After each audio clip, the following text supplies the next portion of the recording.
In a bar, this young man was holding a glass of wine and gently said to the girl next to him that today he had gone through 300,000 experiences. Today marks exactly 1,000 years. The other person found this story quite intriguing, but of course didn't take it seriously. She even felt like if this guy was using it to flirt with her. If that's the case, his flirting skills are a bit immature. The story I just told is true in those 1,000 years. I've learned over 100 languages and techniques from around the world. The guy said seriously, "You must be wondering why someone who has lived for 1,000 years like me is looking at you.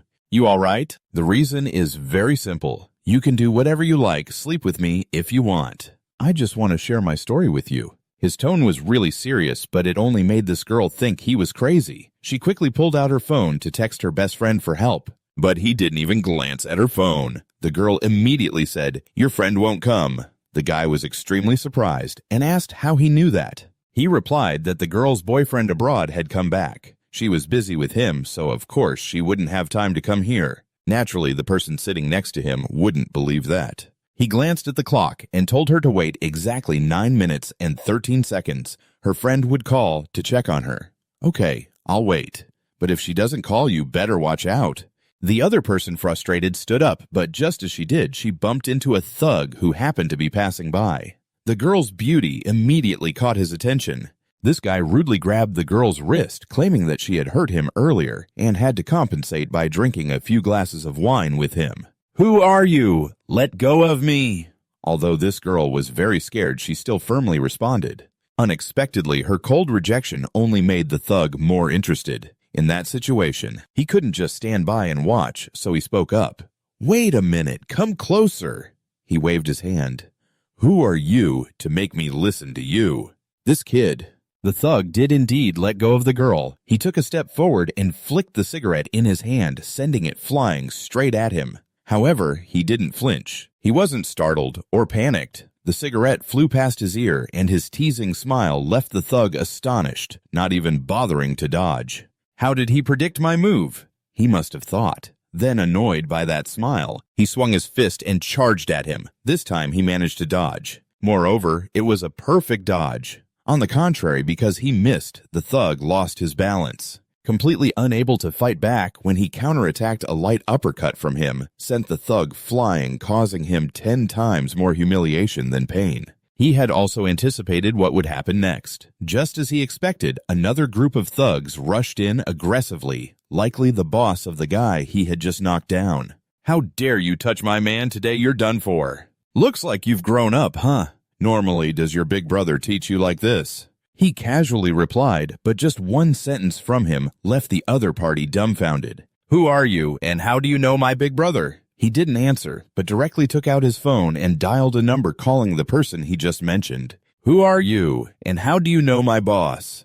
"Go." The guy didn't respond, but he pulled out his phone and dialed a number calling straight to the person he just mentioned. That's the million-dollar question. "Hey, that's a good one. Your underling Liu Huzi is causing trouble for me right now." The person on the other end was confused, asking, "Who are you? How do you know this number? If you don't want to start a war in the East Sea, then stick to what we discussed in the May meeting." Gushen said, "Your words are only making the person on the other end more panicked. How do you know about the May meeting? Manage your people better. Next time it won't just be a simple phone call." Saying this, Guoshen threw his phone back into his hand. Liu Huzi, after finishing the call, trembled and forced his underlings to bow their heads in front of him, repeatedly saying, "I'm sorry." Guoshen took back his phone. Today, he was in a great mood and didn't bother with them. His series of actions left the girl completely astonished, with a flurry of questions popping up in her mind. Who is this young man? Why is he so young? Just casually saying a few words could scare the gangsters like that. Just then, the girl's phone rang. It was her best friend calling. Tian, sorry. My boyfriend Ewe suddenly came back. I can't go to the bar with you. Tomorrow, I'll treat you to dinner to make up for it, okay? Heh, I'm hanging up now. After the call ended, Tian still wore a shocked expression, staring at Guoshen. Seriously, 9 minutes and 13 seconds. This is just too illogical. Stop making that face. Let's go together tonight. Guoshen joked, and the other party, curious about his identity, decided to follow. After leaving the bar, the two went down to the parking garage where he chose the most luxurious car. At first, the girl thought it was his car, but Guo Shen confidently said he was stealing it. Anyway, everything will reset tomorrow, so you don't have to be scared. Bye for now, beautiful, Guo Shen said, but the other party jumped up. What do you mean bye? You want to let a weak girl drink and go home alone? Sorry, but I'm not interested in heavily made-up girls with looks below an 8, he replied. This answer made her blood boil. She made Guo Shen wait a moment, then took a cotton pad from her bag and wiped off some makeup, asking, How about now? Now it's a 9. He replied, then started flirting. Want to stay at my place for a night? To prove I'm not lying, don't worry, my bed is very spacious. Let's go. Who's scared of who? If you dare to cause trouble, I'll definitely call the police. So she got into his car, which sped off to his apartment, and the two had a passionate night together. The next morning, when the sun was high, Guo Shen opened his eyes to find the space beside him empty. He smiled wryly. Another day begins. Goodbye, little beauty. Who would have thought that just as he finished speaking, the girl from yesterday walked out of the bathroom wrapped only in a towel, revealing her perfect curves. She held her phone up in front of Guo Shen and loudly questioned him. Didn't you say you wouldn't stop setting things up until the 7th? Can you explain to me why today is July 8th? And Go was so shocked that he turned to the clock on the bedside table to check. Sure enough, today was July 8th. He was so astonished that he sat up straight, unable to believe it. Could it be that he had truly escaped the time loop and Go was in shock? His first reaction was to rush into the bathroom. He wanted to take a cold shower to clear his head. But it seemed that he had been in there for too long, making the girl outside anxious. She kept banging on the door. Go, stop hiding in the bathroom. What kind of man are you? Come out here. Didn't you say you wanted to explain? Go ignored her. Outside was noisy, but he kept splashing water on his head. This feeling was so real, he wasn't dreaming. Time was truly starting to flow again. And he had escaped that endless time loop. This feeling was truly exhilarating. Go couldn't help but burst out laughing. But the strange occurrences didn't stop there. Because right after that, Go heard a mystical voice ringing in his head. The host has passed the 1,000-year trial. The non-reincarnation system has been activated. He never expected to endure torment for 1,000 years just to awaken the system. Right after that, just like in a sci-fi movie, a holographic window appeared before Go, displaying his information. His basic attributes were Strength 7 points, Speed 9 points, Endurance 9 points, and Spirit Power 10.158 points. His physical attributes were all average, but his spirit power was exceptionally high, which caught Go's attention. Below that, there was a time reset option showing that it could be used, and the current time was 365,000 hours. Moreover, because during these 1,000 years he had learned countless things, his abilities were now quite impressive. From English-French piano to marksmanship, all were at a high proficiency.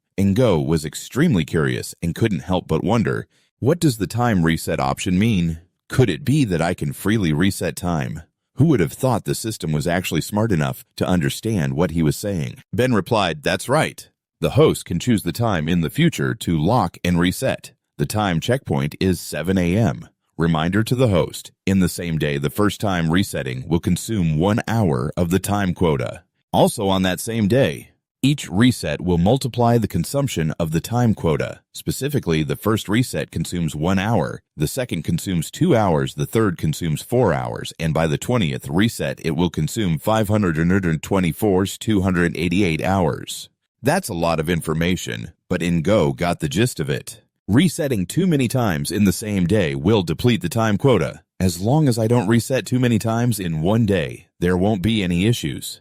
No matter what, though, actively resetting and passively resetting are two different things. Before he was stuck, but now he was the one who could control time. Before that loop happened, Go was just an ordinary student with no special abilities. But now, after 1,000 years of hardship, he had acquired 354 abilities. Almost all had reached the highest level, and Go felt lucky that he hadn't wasted 1,000 years of continuous reincarnation. Look now, time was back to normal. With so many skills like this, he finally had a chance to show them off. Thinking of this, Go was overjoyed, laughing loudly in the bathroom. This made the girl outside start to wonder if he was going crazy. Thinking about this, Go Tan felt incredibly joyful. He couldn't stop laughing out loud in the bathroom, making the girl outside start to wonder if he was crazy or not. After a little while, Guo Shen finally opened the door and stepped outside. The beautiful woman immediately asked with concern, "Hey, are you okay?" "What do you mean by okay? This is the happiest day I've had in 1,000 years. Can we not talk about that 1,000-year nonsense anymore? Just thinking about being tricked by that ridiculous story." The girl was furious, but Guo Shen couldn't explain to her that he had just escaped from a time loop. Just then, there was a loud knocking at the door, accompanied by some pretty nasty curses. Guo Shen completely forgot one thing: time wasn't looping anymore. So the owner of the car he stole yesterday had tracked him down. "Open the door, you bastard! You dared to steal our boss's car! Are you looking to get yourself killed?" The beautiful woman peeked through the peephole and saw several fierce faces outside. Clearly not the kind of people you want to mess with. They threatened that if he didn't open the door, they would break it down.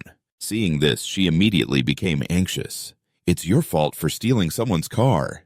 Now look, they've come all the way here to find you. How was I supposed to know?" Today time just suddenly went back to normal, right?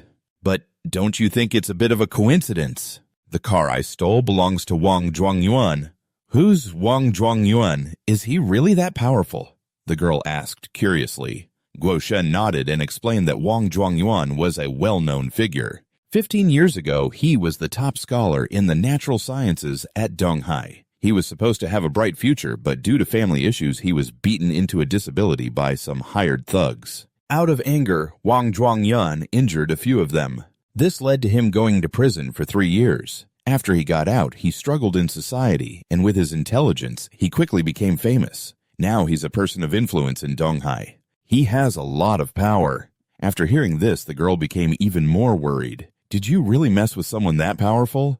Is it really the end for us? Actually, messing with Wang Zhuangyuan is just a small issue, Guxin said seriously. Yesterday, I used the reputation of young Master Li, and that's the real problem. If things aren't handled well, we might be hunted down by people from the entire East China region. The more he spoke, the more anxious the girl became, beads of cold sweat already forming on her forehead. So, what are you planning to do? If it weren't for the system handling, this would be really tricky. But now that I have the system and time control in my hands, facing this is simple. I just need to reset it once. He immediately requested the system to perform the first reset for July 8, 2020. This would consume 1 hour of time. The reset process happened very quickly. And Guo Shen had 364,999 hours of time left, returning right to 7 a.m. when the girl was angrily holding her phone in front of him. She questioned why today was July 8th. Originally, she would have scolded him more, but before she could finish her first sentence, he blocked her mouth with a finger. There's no time to explain. Hurry up and get dressed. As a result, Guo Shen got bitten by her, which hurt like hell. Hey, I knew you wouldn't take responsibility, but I didn't expect you to rush me out like this. I stole a car from a big guy named Wang Zhuangyuan, and his men are about to come knocking. Guxin explained that with her identity, she obviously had nothing to fear, but he was just an ordinary person. You can't mess with him. Do you know who I am? The girl looked a bit surprised. If that's the case, then I won't pretend anymore. You're begging me, aren't you? Beg me, and I'll help you deal with the situation with the top scholar. Gothan suddenly wrapped his arms around the girl's waist. Pulling her closer, he teased, "Beg me, like you did last night." The girl's cheeks immediately flushed, and she pushed Ngothan away. You rogue! Just wait until someone breaks your legs. Ngothan smirked. Sorry to disappoint you, but I know someone who can handle this easily. She's a very interesting woman. The girl didn't even know why she continued to get into Ngothan's car. Or rather the car of the top scholar, and she was once again caught up in his messy situation. Ngothan drove very fast thanks to his skilled driving skills. Skills he learned over 1,000 years. Behind them, the top scholar's subordinates were also chasing closely, even pulling out guns to threaten him, while the beautiful girl next to him was still terrified of the gun. Suddenly, Ngothan accelerated, leaving those people behind. Are you crazy? Driving this fast? The girl screamed in fear, even though she had buckled her seatbelt. Her whole body was still shaking from the speed. There was no way out. If they caught us, I would be doomed. Behind them, the thugs were trying to catch up, and Gotan was driving while calling the woman he said could solve this. As soon as the call connected, he skipped the introductions and went straight to the point. Ms. Lee, I need to warn you. The trader next to you will cause you to lose the bet. I have my own sources of information, and I can tell you much more, like things related to your brother. Send someone to pick me up in front of your company in half an hour. Let's meet and talk. Although the amount of information Gotan just provided was a bit overwhelming and disjointed, he knew that Ms. Lee would definitely follow his instructions. At that moment, the car he was driving was sandwiched between two of the top scholar's subordinates' cars. The situation was as tense as a Hollywood action movie. This isn't good. We're stuck. The little beauty next to him was so worried she wanted to cry. They won't hold us. Gotan calmly replied, just watch how I elegantly maneuver us out of this. As soon as he finished speaking, he accelerated again and executed a sharp turn, leaving the two cars on either side behind. His driving skills made the thugs chasing them unable to help but exclaim, damn, his driving is amazing. Now's not the time for compliments. Hurry up and catch up, another guy shouted, but they really couldn't catch up to Gotan, even though they tried their best to speed up. After successfully shaking off the thugs, he drove quickly and stopped in front of a villa. We've arrived at your place. The beautiful girl was completely dazed at this point. After hearing Gotan's words, she instinctively looked out the window and realized this was indeed her home. She had more questions and asked Gotan how he knew where she lived. But before he could respond, she shook her head, knowing he would probably just say something about 1,000 years that she didn't want to hear. She unbuckled her seatbelt and stepped out of the car, trembling as she exclaimed, "But your driving skills are really impressive. Where did you learn that?" "I learned it with my life. I don't know how many times I've almost died to learn this skill. So you definitely shouldn't follow my example because I have countless chances, but you only have one life."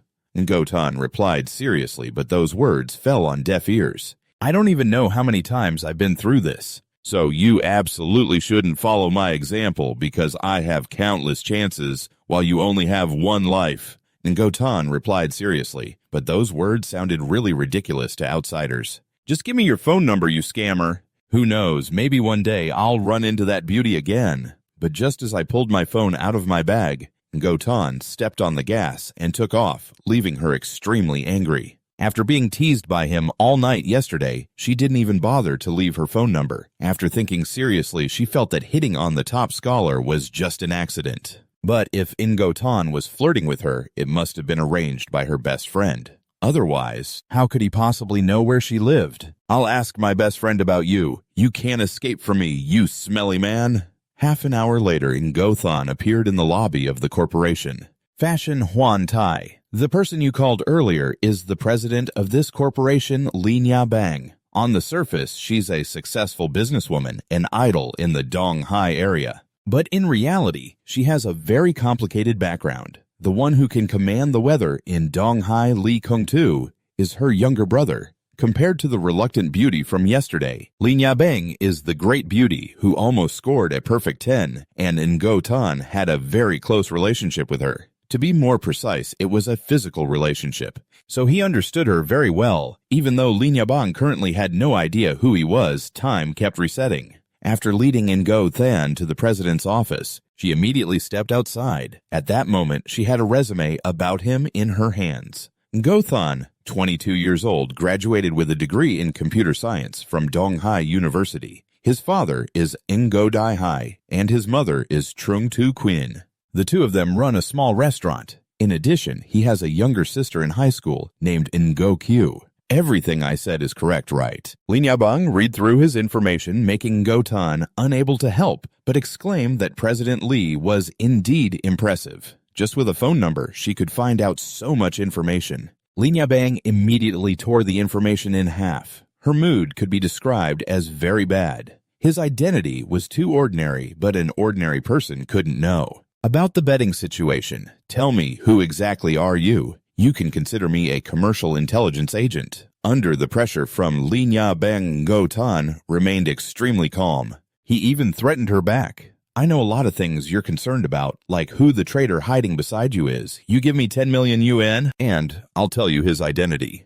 A fair deal. Lin Yabang found it extremely ridiculous when suddenly a stranger rushed into her office saying a lot of unreasonable things and demanding her to pay 10 million yuan. Thinking about this, Lin Yabang suddenly pulled out a gun from her drawer. Then she aimed it straight at Ngo Than's head. I warn you, if you can't give me a satisfactory explanation, then don't even think about leaving here alive today. Indeed, the great beauty looks stunning, even when angry. I know you really could pull the trigger, but without this, how do you plan to take my life? Gotan replied nonchalantly. At that moment, he had the magazine of the gun in his hand. Lin Yabang was extremely shocked because her gun was always hidden under the table. How did Ngotan know and manage to take the magazine out? Now Lin Yabang had nothing left to threaten him with, so she inadvertently fell into a weak position. Ngotan stepped forward 2 paces and snatched the gun from her hand. She said, I told you I'm a commercial intelligence agent. The fact that you hid a gun under the table in your office is also one of the pieces of intelligence I know. Saying this, Ngothan reloaded the gun. Then he handed it back to Lin Yabang, but she didn't take it because she was still in shock. Seeing this, he added, President Li, please trust my intelligence capabilities. Moreover, I mean no harm. I'm just a person here to make a deal purely for financial gain. After that, he handed it over to Lin Yabang, but the other person didn't take it because they were still in shock. Seeing this, he added, Ms. Li, please trust my intelligence skills.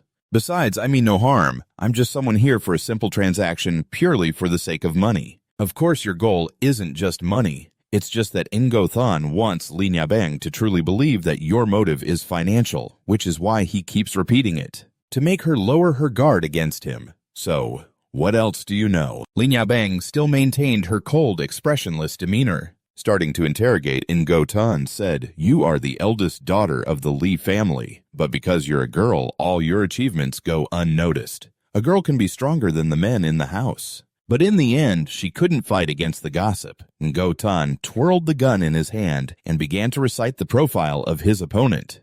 You even know that Lin Yabang's father is the young master of the Li family.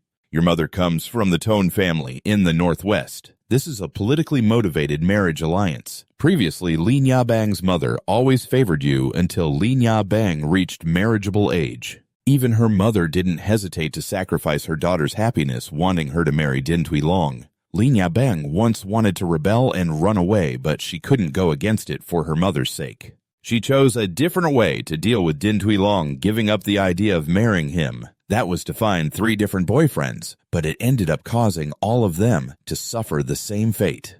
Tragic. The first fake boyfriend took his own life. The second one was sent to a mental hospital, and the last one was imprisoned, never having a chance to return. And all 3 incidents were orchestrated by Din Tuilong himself. He truly is a petty and malicious guy. He knew that Lin Yabang's boyfriends were all fake, but still ruthlessly took action, making other men afraid to approach her, because she was determined to escape this fate of a marriage alliance. Lin Yabang and Din Tuilong made a bet. They would start a new business together, each relying on their own abilities to grow the company. After 5 years, whoever was stronger would win, but Lin Yabang didn't know that Din Tuilong had secretly arranged for an insider to be beside her. With only half a year left until the 5-year deadline, this guy would steal the research materials and make a statement at the press conference. Din Tuilong would use that to sabotage the event and cause Lin Yabang to fail completely. Do you want me to continue? Ngotan rambled on for a while before stopping to ask. At this point, Lin Yabang was completely convinced by him. She pulled out a notebook, wrote down the number 10 million yuan, and signed it. Then she tore it out and handed it to Ngothan, saying, So who is that guy? Wow, this beauty is decisive, Ngothan said. Just then, there was a knock on the door. A timid-looking man walked in bringing a stack of documents for Lin Yabang to sign. He was the senior assistant Fung Yam. Without thinking much, Ngothan directly grabbed Fung Yam's hair and slammed him down on Li's desk, declaring that he was the traitor. Ngothan's gun was pointed straight at his temple. Fung Yam was startled. Traitor, who are you? Let me go. No need to pretend. In your bank account there are 5 million. Isn't that a reward from Din Tuilong for you? 5 million, Din Tuilong. I don't know anything, miss. I'm innocent. Fung Nam shouted. Ngo Tan had already anticipated that Fung Nam would deny it. Deny all you want, but it's not that easy to fool me. With one hand, Ngo Tan controlled Fung Nam, and with the other, he pulled out his phone from his pocket and called the nearest contact. Din Tuilong's voice came from the other end. Have you got the documents? Lin Yabang, how could she not recognize the owner of that voice? Ngo Tan immediately hung up the phone, then pushed Fung Nam aside. Lin Yabang also stood up from her seat, looking down at Fung Nam from above, her gaze colder than that of an ant. All these years you've been working both openly and secretly, and you've earned quite a bit, haven't you? Out of respect for you following me for so many years, I've given you a lot of good things. I didn't expect that only 5 million could buy you off. Fung Nam realized he could no longer deny his guilt and bowed his head repeatedly, begging Lin Yabang for forgiveness. He even claimed that although he accepted money from Din Tuilong, he was actually acting on Tone's orders, because she wanted to marry her daughter off to that Din guy. But Fung Nam's words were immediately exposed by Ngo Tan, as Tone didn't actually want to marry Lin Yabang to Din Tuilong because she didn't want to turn her into a tool for the marriage alliance. Just like she was. It's just that Tone had to bear pressure from Lin Yabang's grandfather, so she had no other choice but to resort to this kind of denial when caught. It's definitely Din Tuilong who set him up because he knows her only weakness is her mother. Now how to deal with him is up to you to decide. Get out of here, I don't want to see you again, Lin Yabang said coldly. Fung Nam felt relieved and bowed his head to thank her once more before scurrying away. Ngo Tan was a bit surprised. There are guns here. He thought Li Teng would directly take out that traitor, but Lin Yabang calmly said, I just don't want to dirty my hands. Anyway, tonight he will end up at the bottom of the river. Saying this, Lin Yabang paused for a moment, then threw Ngo Tan a look full of suspicion. To be honest, I'm also doubting your identity. Lin Yabang said, fearing that Ngo Tan might also be someone Din Tuilong planted to sacrifice Fung Nam in exchange for more trust from her. Ngo Tan understood Li Teng's mindset. He suggested a way to dispel her doubts, let him be her fourth fake boyfriend. Din Tuilong is someone who values face above all. He wouldn't let her and his subordinates humiliate him just to win a match against her, so being her boyfriend is the only way. To prove my innocence, right, you know the fate of my 3 previous boyfriends, Lin Yabang warned. Of course, Ngo Tan knew that, but if he got involved with the beautiful Li, his life would become more interesting. Saying this, Lin Yabang once again aimed the gun at Ngo Tan's forehead. I admit you're quite special, but you're still so young. If something unfortunate happens, it would be a pity. Aren't you scared? No need to use this joke to scare me. If you wanted to take my life, you would have called someone in here already. Isn't that right? Ngo Tan's expression didn't even change a bit. Lin Yabang kept the gun on his forehead for a few seconds, then laughed and slowly lowered it. I like you. Since it's settled then, let's take a close-up picture to prove our relationship. Ngo Tan naturally cooperated. He even knew that Lin Yabang would send it to Din Tuilong partly to provoke him and partly to ensure that he wasn't his spy. Besides being her fake boyfriend, Lin Yabang also unilaterally declared that Ngo Tan would become her assistant and announced that someone would come to make a contract soon. After taking office to help him, she then asked about her brother. So what's up with my brother? Donghai Huang Quanchung Win Dai Fuhao and Quangchung Namhai are the 3 largest clubs in the country. Among them, Donghai Huang Quan was opened by her brother. And in business, who in Donghai doesn't know about it? Lin Yabang replied with a slightly disappointed tone. Of course, the news Ngo Tan brought wasn't that boring. You know about Donghai Huang Quan and even some illegal cross-border activities involving many wealthy people and even high-ranking officials. This has caught the attention of the authorities, and investigations began 3 months ago. Based on the current situation, I know Ngo Tan guessed that in about a month, the investigation would officially conclude. By then, Li Kong-tu would definitely have to go to jail, but the matter would also involve the Li family. At that point, even if the Li family actively cut ties with Li Kong-tu, they might not escape the consequences. After hearing this, Lin Yabang's expression changed, and she suspiciously asked, "This is really serious. Are you sure your intel is accurate?" "Don't doubt me." Ngo Tan replied briefly, but it clearly showed his stance. At the same time, at Donghai Huang Quan Club, the guys responsible for tracking Ngo Tan earlier. "Don't doubt me. Ngotan replied briefly, but it clearly showed his stance. At the same time, at the Donghai Huangquan Club, the guys responsible for chasing Ngotan earlier were there. After returning to report the situation, the Duke let out a long sigh. They injured my man, stole my car, and even borrowed the name of young Master Lai. Where the heck did this kid come from? Is he tired of living or what? Although the Duke has his own power, he is still a strong supporter of his younger brother, Lai Na Bang, who is Lai Nuok Tai. Right now, beside the Duke is Tru K2. He is also a valuable aide to Lai Nuok Tai. As he poured a glass of wine, he couldn't help but wonder about Ngo Than when he realized the kid knew his phone number. He even knew about the confidential meeting in May. No need to know the reason, just find him and bring him to me, and I'll take care of him myself. This time, Lai Nuok Tai spoke up, but just as he finished, Lai Nyabang stormed into Lai Nuok Tai's office. Even though he was the one who commanded the Eastern Sea, he was still afraid of his sister. The moment he saw her, he jumped up. Then he quickly extinguished the half-smoked cigarette in his hand.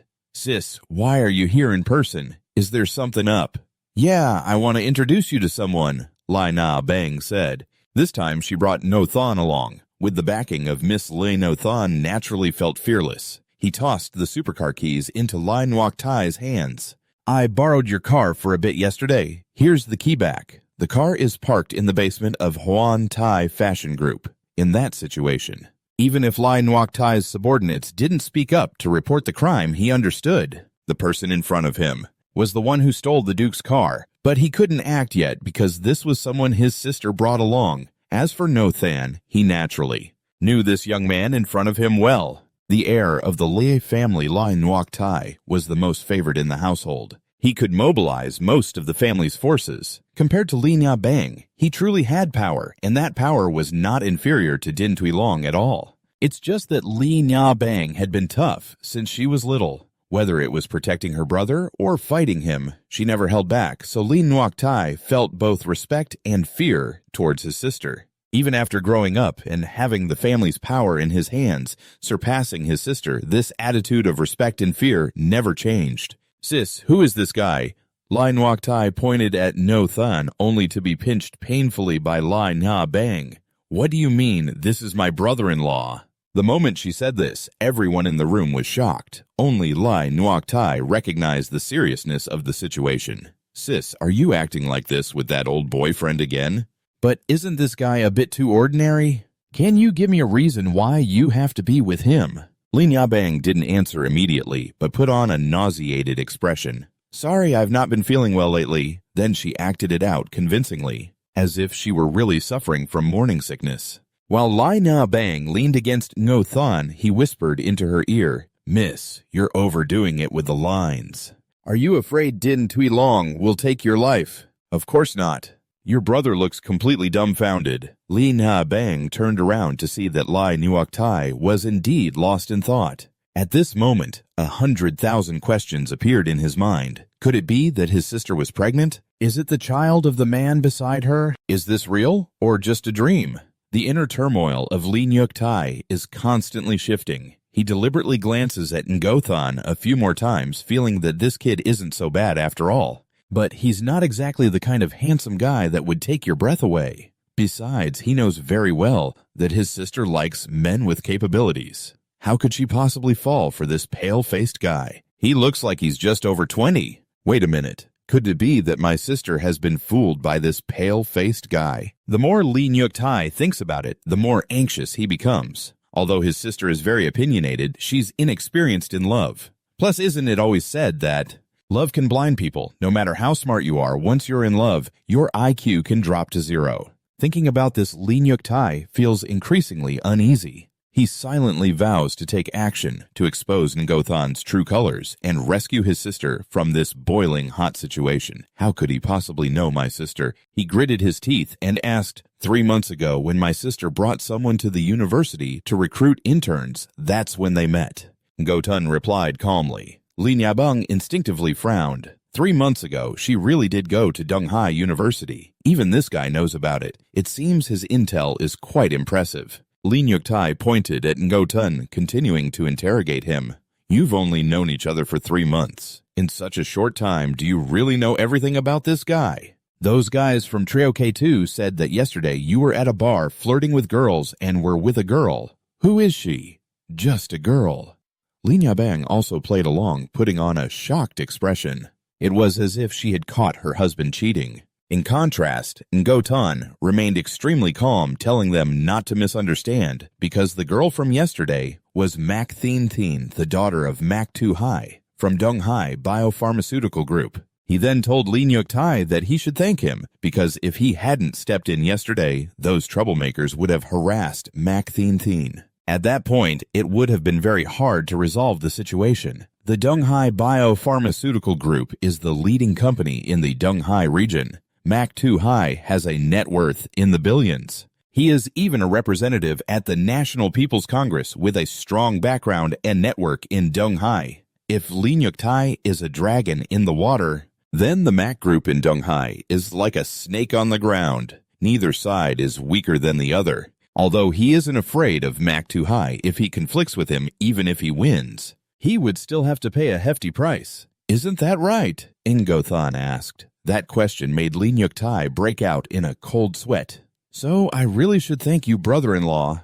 The words brother-in-law coming out of his mouth felt incredibly awkward. Lin Yabang sighed a bit, surprised that her fearless younger brother was so easily controlled by Ngo Than. Just by saying a few words like that. After that, Lin Yabang quickly got to the main point. Today, someone from above wants to get involved with the Dong Hai Huang Quan Club.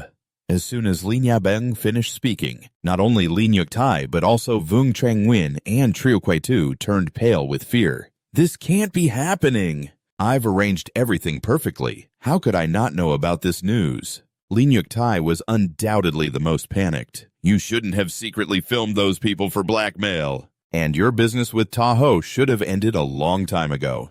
Ngotan said, and as soon as he mentioned Tahoe's name, Lin Yabang's blood pressure rose again at her younger brother. You're still in contact with that Ta guy. Ngotan said when you just mentioned the name Tahoe, it made Lin Yabang flare up again with her brother. Are you still in contact with that Ta guy? You've told me so many times already. He's not anything good. Stay calm, sis, and take care of your health. Lin Yuk Tai has fallen into a weak position, rushing to plead with his sister. Ngo Tan continued speaking. What Lin Yabang said is not wrong about that Ta. He really isn't anything good, because he was the one who betrayed Lin Yuk Tai. He shifted all the blame for what happened onto him, saying it was his idea. After hearing this, Lin Yuk Tai was very angry, but at the same time confused, because even Lin Yabang didn't know about his issues with Ta Ho, yet Ngo Tan seemed to know everything.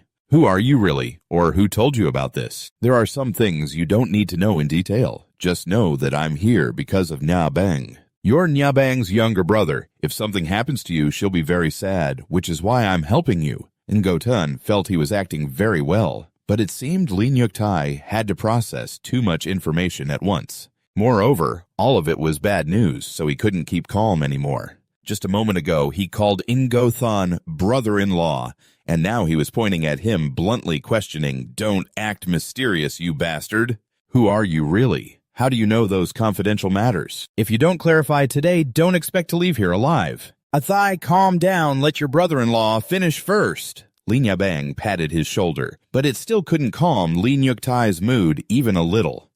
"I don't know how he managed to deceive you, but no matter what, I won't believe a word from this fraud." Lin Yuk Tai's reaction was quite understandable. Therefore, Ngo Tan didn't mind his inconsistent attitude towards him. He just had to remind Lin Yuk Tai that currently in all of Dong Hai, only a few people knew about this. That's why he hasn't grasped any information. 4 months ago, Lu Ba was appointed as the deputy director of the Dong Hai Police Department specifically to handle issues related to the club.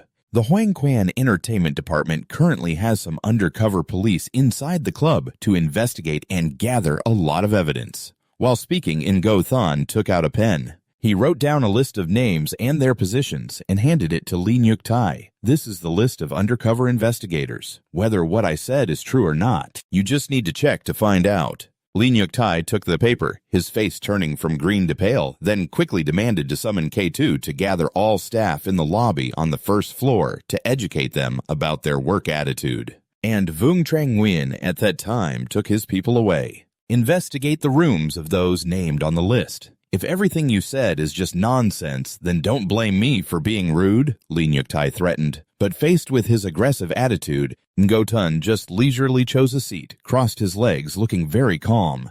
I'll sit here and wait for you to apologize to me. Time passed amidst Lee Nyuk-tae's tension. Not long after Vung Trang-nguyen brought back evidence, and everything Ngo-tun said was true. Lee Nyuk-tae was so angry that he immediately smashed the camera that Vung Trang-nguyen found. Then he shouted loudly, "Arrest all those on this list right now who dares to investigate me. Are they tired of living?" This young man, although the boss of Donghai, still had quite a childish mindset. Ngo-tun immediately stopped him, saying they couldn't take action now because anyone among them going missing could lead to the higher-ups acting sooner than planned. They already had some evidence, but they still lacked the most crucial evidence about the gambling house, so they hadn't cast the net yet. Do you want me to just endure this? Lee Nyuk-tae slammed the table and stood up. So do you want to take your anger out on those people and end up in jail, or do you want to get through this peacefully? At this moment, Lee Nyuk-tae calmed down a bit. Do you have a plan? Ngo-tun nodded. Then he told Lee Nyuk-tae to instruct his subordinates. First, don't disturb the forest. He glanced at Wang Zhuangyuan beside him.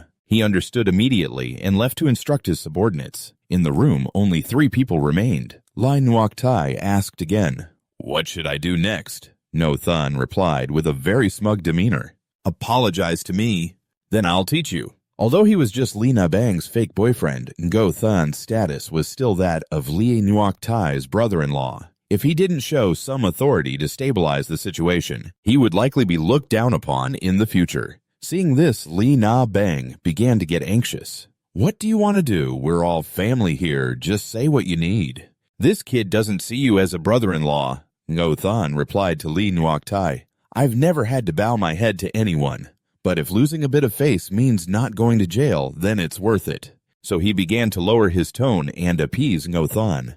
"Hey, brother-in-law, please say something." "You're my brother-in-law. I was wrong earlier. Please don't hold it against me. I just didn't want my sister to be deceived." Ngo-tun was very pleased with this submissive attitude, so out of respect for Lee Na-bang, he laid out a plan for Lee Nyuk-tae. First, they had to eliminate Ta-ho because he knew too much. Only when he was truly dead could they wipe everything clean. Ngo-tun also mentioned that Ta-ho often went to Villa number 17 in Ha-duong to use drugs with his mistress. If he died from an overdose, no one could trace it back to Lee Nyuk-tae. After hearing this, he nodded vigorously. Yes, brother-in-law, you're absolutely right." Next, Ngo-tun talked about the evidence that Liu Ba was holding. He told Lee Nyuk-tae to destroy it to ensure his safety. "If that's the case, I'll immediately have someone deal with him." "Deal with him? He's the deputy director of the police department. Are you afraid this isn't chaotic enough?" Ngo-tun was speechless. This young man really thought too simply. He was nothing like his sister, who was much more calculating. Luckily for Lee Nyuk-tae, Ngo-tun knew exactly where the evidence was hidden. It was in a safe under the wardrobe in the master bedroom of Unit 3, Room 501. On Lutho Street, he even knew the password was 571564 because this was confidential to prevent leaks. The police only kept part of the evidence there. Ngo-tun told Lee Nyuk-tae that he just needed to send someone to steal it and then destroy it. "You're so meticulous that you even know the safe's password." Lee Nyuk-tae was sweating more and more, but it didn't stop there. Ngo-tun continued to instruct him that he had to tell Old Man Lee about this. After all this time, the one wanting to harm Lee Nyuk-tae was the Wei family. The Lee family and the Wei family had been rivals for many years. They had once gone to war over this issue, and many people had ended up in jail. The Wei family had always had the upper hand, which was why Old Man Lee wanted to marry Lee Na-bang to Ding Tui-long to gain more power from the Ding family. If Lee Nyuk-tae let the Wei family seize this opportunity, they would definitely take the chance to attack the entire Lee family. Troubles would lead to more troubles, so this had to be communicated to Old Man Lee. "Do you understand?" Ngo-tun asked. "I understand. I'll tell the old man," Lee Nyuk-tae replied, bowing his head very low. After that, Ngo-tun instructed him on one last thing to set fire to the Huangguan Club. Upon hearing this, Lee Nyuk-tae's expression became serious. "Set fire, just a little bit will do.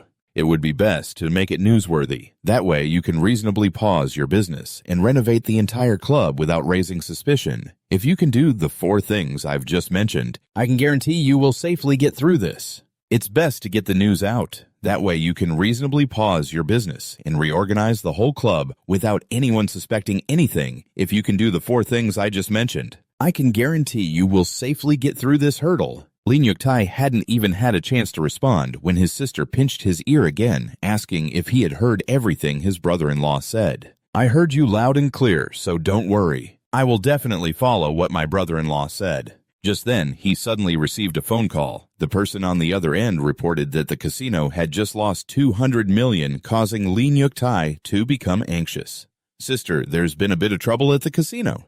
Wait for me to handle it for a bit. And Go-than, unfazed, asked about the person mentioned in the call. Is it the owner of Fu Thin Aluminum Company? Tram Kwang Kwun right. Lee Nyuk-tai was even more shocked. How do you know that? Then both he and Lee Nya-bang had to follow that little leopard to the casino. According to Ngo-than's understanding, Tram Kwang Kwun had just arrived in Donghai yesterday and even specially invited gambling masters from Macau to regain his reputation. This time, Lee Nyuk-tai was targeted for a reason. It wasn't because the Huang Quan Club was too boastful, nor was it because they secretly filmed important figures. The main reason lay in this casino. Lee Nyuk-tai was in business with Ta Ho, relying on his network to deceive some emerging powerful forces to Huang Quan. Gambling in the casino. Lee Nyuk-tai spent a large sum to invite gambling masters aiming to control those wealthy officials. He wanted to win when he could and lose when he wanted, while Tram Kwang Kwun lost hundreds of millions at the casino, leading to his company's cash flow being cut off. Business issues arose, and to resolve his capital problems, he raised money from everywhere. During this process, he discovered that many wealthy people were just like him, losing a lot of money. Tram Kwang Kwun then told this to Lee Jia's biggest enemy, the Wei family, who during their investigation discovered that Lee Nyuk-tai was secretly filming and blackmailing important figures.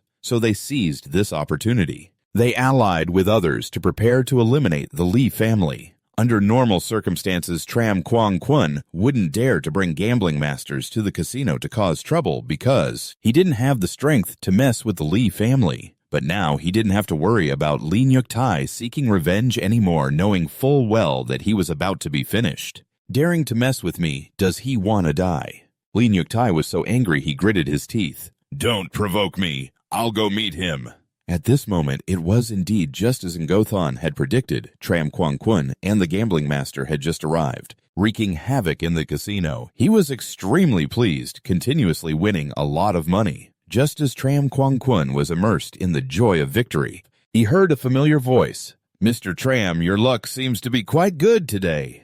Facing Lee Nyuk-tai, who was about to fall, Tram Kwang Kwun showed no fear and replied, It's not bad. I've won quite a bit today. Young Master Lee won't hold it against me, right? This little money the Lee family can still afford to pay. Lee Nyuk-tai tried to suppress his anger and responded. Unexpectedly, that Tram guy showed no fear and continued to provoke him. But the masters from the Huang Quan Club have all lost to me one after another. It seems there are no talents under young Master Lee, huh? I don't think so. This time it was Ngo-than, who responded holding a deck of cards with skilled shuffling. Mr. Tram, would you like to play 2 rounds with me? Tram Kwang Kwun laughed loudly at this mocking Lee Nyuk-tai for sending a young man like Ngo-than to challenge him. You've already lost over 200 million to me today. Do you want to offer me more money? That's a bit awkward. Lee Nyuk-tai thought to himself, not expecting Ngo-than to make this suggestion. He quietly asked his sister, What's going on? Does my brother-in-law know how to gamble? I really don't know, Lee Nya-bang replied awkwardly. The master that Tram Kwang Kwun invited was extremely confident upon seeing Ngo-than, as all gambling masters do. He's really good at reading his opponent's psychology just by the small expressions on their face and their habitual movements. This takes a lot of competition experience, you know. Being so young, he probably doesn't have much experience. For a kid who seems oblivious to the world like him, he's incredibly confident that he can just figure it out. Just by looking at his face, you can already guess what cards he's holding. When Lee Nya-bang saw Ngo-than sit down at the table, she worriedly rushed over and whispered in his ear, Hey, are you going to be okay? I'm not exaggerating, but I can win against all the casinos in the world, Ngo Thon replied. Both he and his opponent were confident as they entered the first round. Ngo Thon had the higher card, so he went first. He bet 500,000 and his opponent immediately matched it. They played for a long time, each betting 500,000, and Ngo Thon kept winning. Even the expert Tram Kwang Kun he invited didn't show any signs of worry. And Tram Kwang Kun was the same. The boss Tram, the expert he invited, seemed to be losing his luck now, right? Lee Nyuk Tai began to provoke him. It seems like luck has shifted to Boss Lee. Oh, really? Tram Kwang Kun replied, but inside he thought, you little brat, do you think you've won? But you have no idea that you've fallen into my trap. The reason Tram Kwang Kun was so confident was that the expert Ma Kao had once told him that when gambling, he had a habit of intentionally losing a few rounds at the start to observe his opponent's habits. From there, he could analyze their psychology and provoke them. Tram Kwang Kun had no objections. Since he paid to invite this expert, he had decided to leave all decisions in his hands at the casino. By the 30th round, Ngo Thon was still winning. This time, he confidently placed a bet of 1 million. His opponent saw him bet without even looking at his hidden card. They guessed that Ngo Thon was very confident in his luck. He continued with this round, but Ngo Thon had a terrible hand while his opponent had a near-certain winning hand. Therefore, this guy decided to bet everything. Lee Nyuk Tai observed from the side, unable to avoid feeling tense. Based on the cards of both sides, Ngo Thon's chances of winning were currently higher. But he still hadn't looked at his hidden card, so the outcome was still uncertain. Yet Ngo Thon didn't even bother to check and decided to bet all his chips. Seeing this, his opponent began to provoke him. The money on the table is too little. Let's play for an additional 100 million. Are you up for it? 100 million, that's not enough to play. Bring out another 200 million in chips. Ngo Thon replied confidently. Lin Ya Bang was extremely tense, but it seemed Lee Nyuk Tai had completely placed his trust in this brother-in-law. So he had the staff bring more chips. I'll bet an additional 100 million. What about you? This time, it was his turn to provoke his opponent. The guy took a few seconds to think. Based on his observations and experience, he knew that Ngo Thon only placed his finger on the hidden card when it was really important. The card also meant that his hand was likely an ace, so he decided to fold. Mr. Ngo, you're too hasty. Just bet an additional 50 million. In my opinion, you've already won an extra 50 million. Your hidden card is an ace, Lin Ya Bang asked. No, my hidden card is a 2 of hearts. Ngo Thon revealed his card, making his opponent so furious he slammed the table and stood up. You dare to trick me! If you didn't dare to follow, why blame me? Although he was very angry, the opponent still had to force himself to calm down. Thinking more optimistically, he had grasped another habit of Ngo Thon. Both sides began the 31st round together. The hidden card of this expert on the other side was a 9 of clubs. The cards of both sides were the same. Unless Ngo Thon's hidden card was also a 9 of spades, he couldn't win against him. The probability of 4 9s appearing in one round is very low. However, the key point is that Ngo Thon still hadn't looked at his hidden card. This guy was extremely confident and secretly nodded to Tram Kwang Kun. Both sides understood that it was time to reel in the net. The hidden card of that opponent is the 9 of diamonds. Both sides have the same cards unless Ngo Thon's hidden card is the 9 of clubs. Otherwise, you can't win against him. Because the probability of 4 9s appearing in one round is very low. However, the key point is that Ngo Thon hasn't seen his hidden card yet. This guy is extremely confident, secretly nodding to Tram Kwang Kun. Both sides understand that it's time to reel it in. I got the tacit approval from that guy Tram.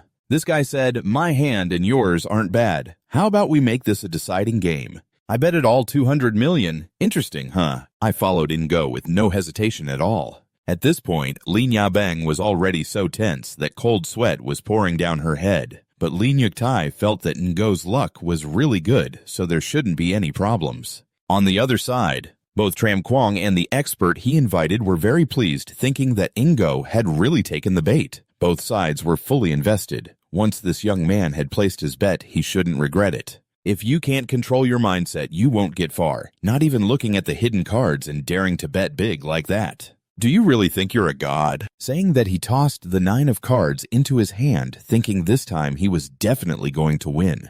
Lee Nyuk-tae saw this card and her face turned all sorts of colors. Lee the young master had so much wealth and success. Losing a bit of money was nothing. Tram Kwang then started to taunt.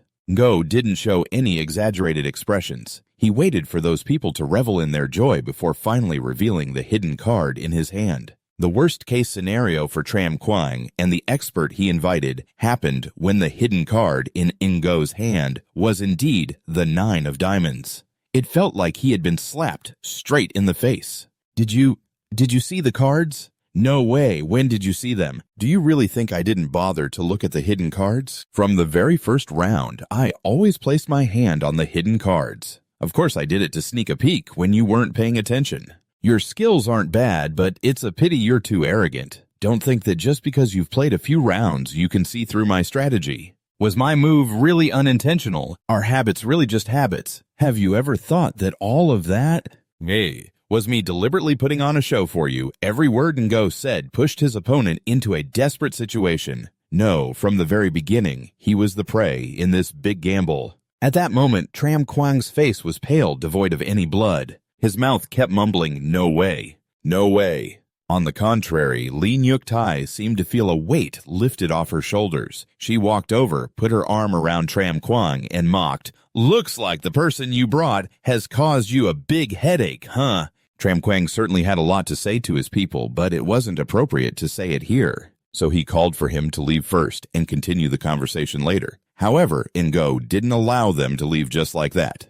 Tram Kwang became even more tense. The Master Lee had already lost. Aren't you going to let the guests go? The way you entertain guests in the Lee family is quite unique. Lee Nyuk-tae didn't understand why Ngo wouldn't let these two leave, but he said that he just needed to open his eyes and he would understand. Saying that he borrowed a knife from Lee Nyuk-tae. A guy like him always had a knife on him. But the surprising thing is, the god of corn looks so refined and scholarly. Yet his knife skills are quite impressive. He takes that knife and walks straight up to that master of the dark arts, grabbing his wrist. The opponent is in complete panic. Meanwhile, he has dropped an ace from his sleeve. Lee Nyuk-tae is utterly shocked to see this. In the 15th round, he had intentionally hidden an ace up his sleeve to use as a trump card. Do you really think I didn't see that? Why didn't I expose you right then? Just because I hadn't won back my money yet. Lee Nyuk-tae is furious, not believing this guy would dare to cheat right in his own casino.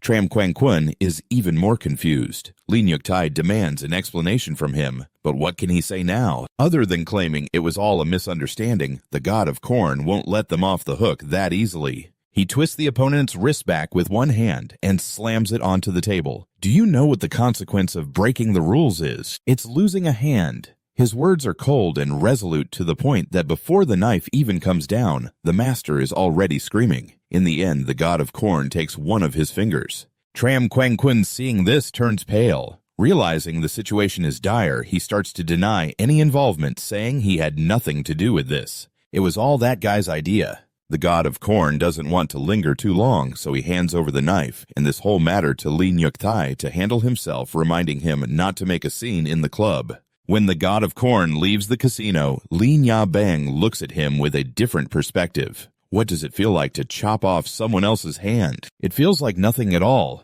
After all, it's not my hand, so how could I feel anything? The god of corn replies in a completely expressionless tone. Lee Nya-bang swallows, hard feeling tense. To chop off someone else's hand without hesitation and say it feels like nothing shows that the god of corn has taken lives before. The two of them get in the car to head back. In the car, Lee Nya-bang keeps praising him, never thinking that the god of corn, a commercial spy, could be such a skilled card player. It's just a little technique, that's all. And as for the thank you fee, just transfer it directly to my account. Always thinking about money, money, money. Lee Nya-bang can't help but feel annoyed. The god of corn, who is just having a pleasant conversation with her, suddenly turns serious. He glances through the car window and notices two cars tailing them. The driver contacts the escort vehicle behind to confirm that they are indeed being followed. Lee Nya-bang immediately orders to shake them off, muttering curses at Din Tui-long, calling him a scoundrel for daring to send someone to follow her. But the god of corn knows.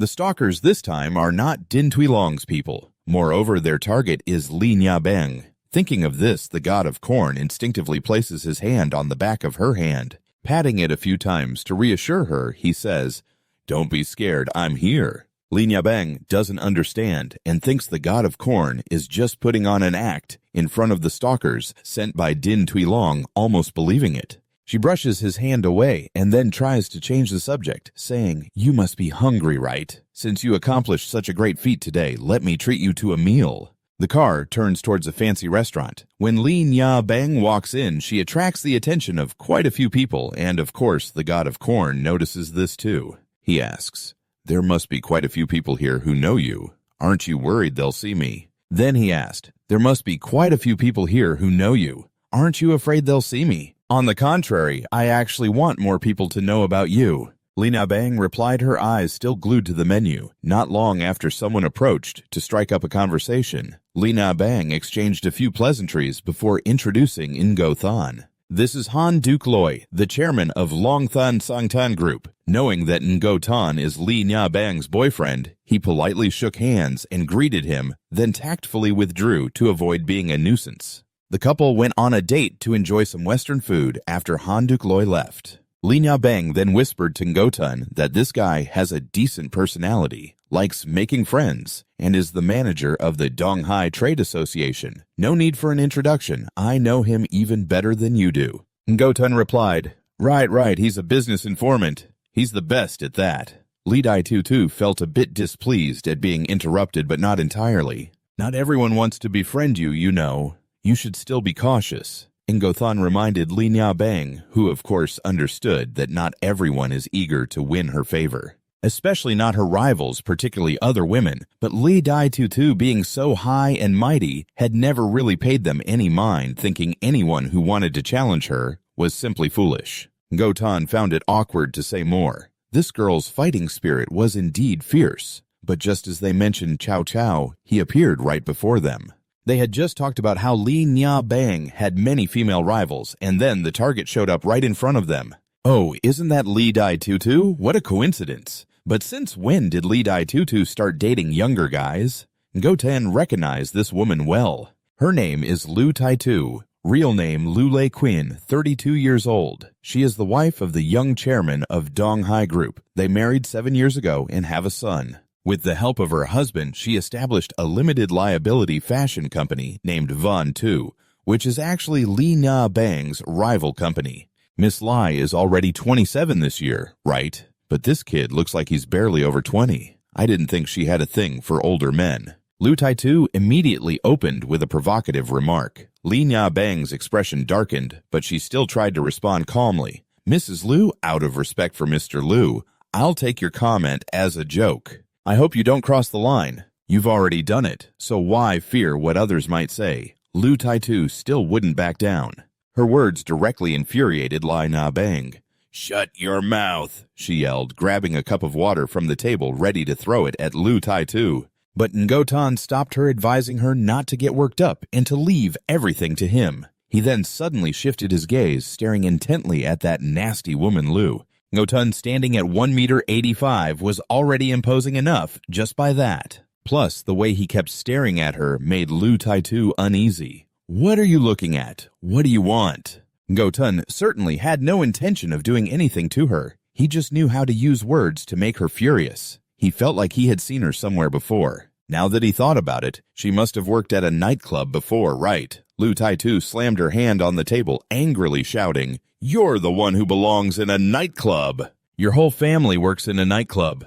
In response to her words, Ngo Than remained calm. He smirked and replied, "Do you think just because you changed your looks you can fool me? I did it." Lu Tai-Tu recalled the lively scenes from the bar where she used to work. How did this jerk know she had worked at a nightclub and had undergone cosmetic surgery to change her appearance? She grew increasingly fearful, sweat pouring down like rain. It had been 15 years since then. There shouldn't be anyone who knows about that. She was becoming more and more fearful, sweat pouring down like rain. It had already been 15 minutes. No one can know about that. Nyabeng was left in shock, exclaiming how lowly petty this situation was. "I truly admire your intelligence." He glanced at her and replied, Right now, admiration might be a bit premature. Wait until later and you'll be surprised. Just at that moment, a man walked in looking at her and asking why she was making a fuss here. He was the senior associate of the Donghai group, Lu Kuang-nian. As soon as he appeared, Lu Taitu rushed over, crying dramatically, telling him that her scoundrel husband dared to threaten her. She said she used to work at a nightclub and urged him to handle it quickly. He hurriedly comforted her, telling her not to cry anymore and that he would take care of it. With that, he shot an angry glance at Ingo Tan and asked the boss, "Who is this?" Niabang coldly replied, "He's my boyfriend, Ingo Tan." Hearing that Lu Kuang-nian stepped forward and continued, "I'm Lu Kuang-nian from Donghai, a person of some standing. You dare to insult my wife, which is an insult to me as well. This matter can't be resolved with just a few words." Gotun remained calm and replied nonchalantly, "There's someone who can handle this for me." He angrily asked, "Do you think just by clinging to the Li family's thigh you can touch me?" Hearing him say that, you were a bit surprised, turning to look at Niabang and then back, saying, "I'm not talking about Niabang, but about someone else." Your voice lowered as you uttered a name, Ma Tu-fung. As soon as Lu Kuang-nian heard that name, he froze his eyes hazy, asking how you knew her. Seeing that expression on his face, Niabang was also very curious, thinking to herself why he looked so shocked upon hearing that name. Ngotan didn't answer immediately, but pointed behind him. The female boss walked by, saying, "You can go."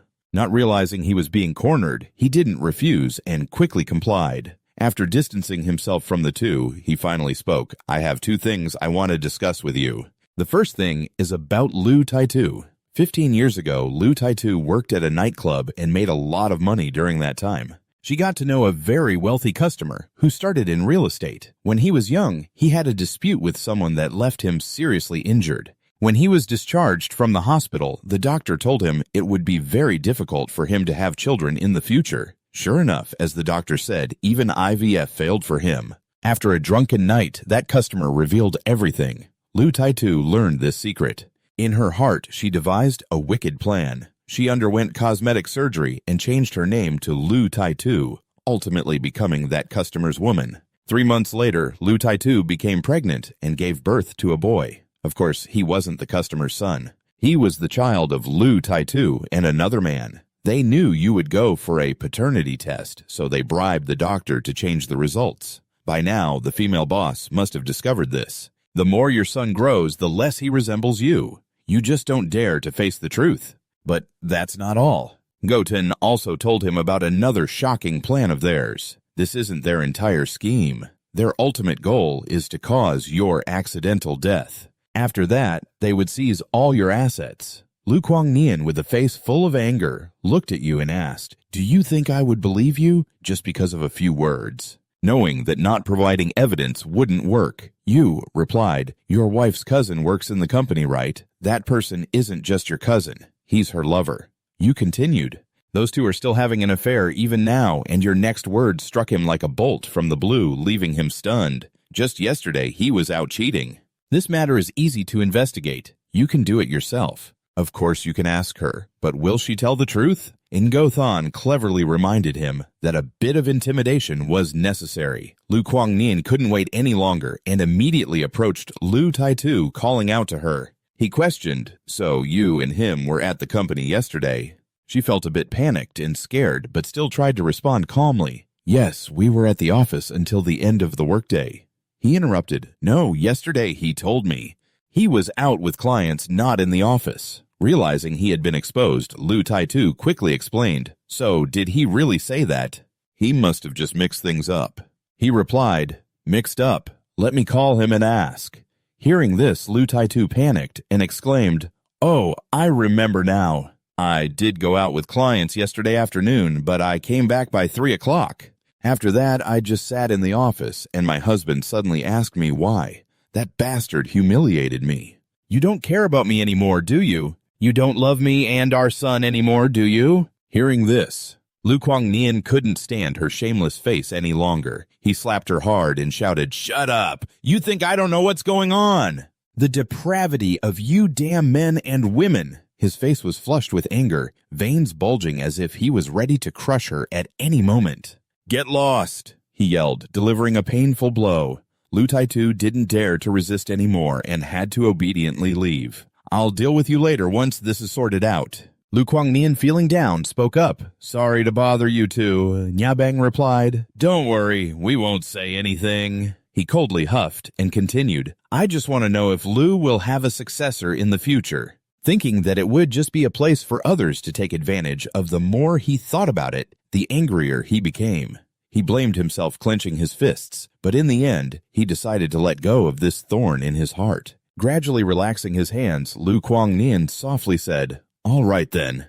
I also accept that I won't have a daughter in this lifetime. However, as he finished speaking, Ngothan interrupted. No, sir, you have a very talented son. He was taken aback and exclaimed, What do you mean? The boy replied, It's about what I'm about to tell you. Ngothan began to tell a story about a couple. They were childhood sweethearts, deeply in love, wanting to spend the rest of their lives together. But after the boy learned to make money, he lost his reason and ultimately betrayed that first love, breaking off the relationship. He took the money and his new lover and ran far away, unaware that his first love was pregnant at that time. The girl gave birth to a son. Because she was unmarried with a child, her parents cut ties with her. She raised her son alone, but the hatred for that man remained intact.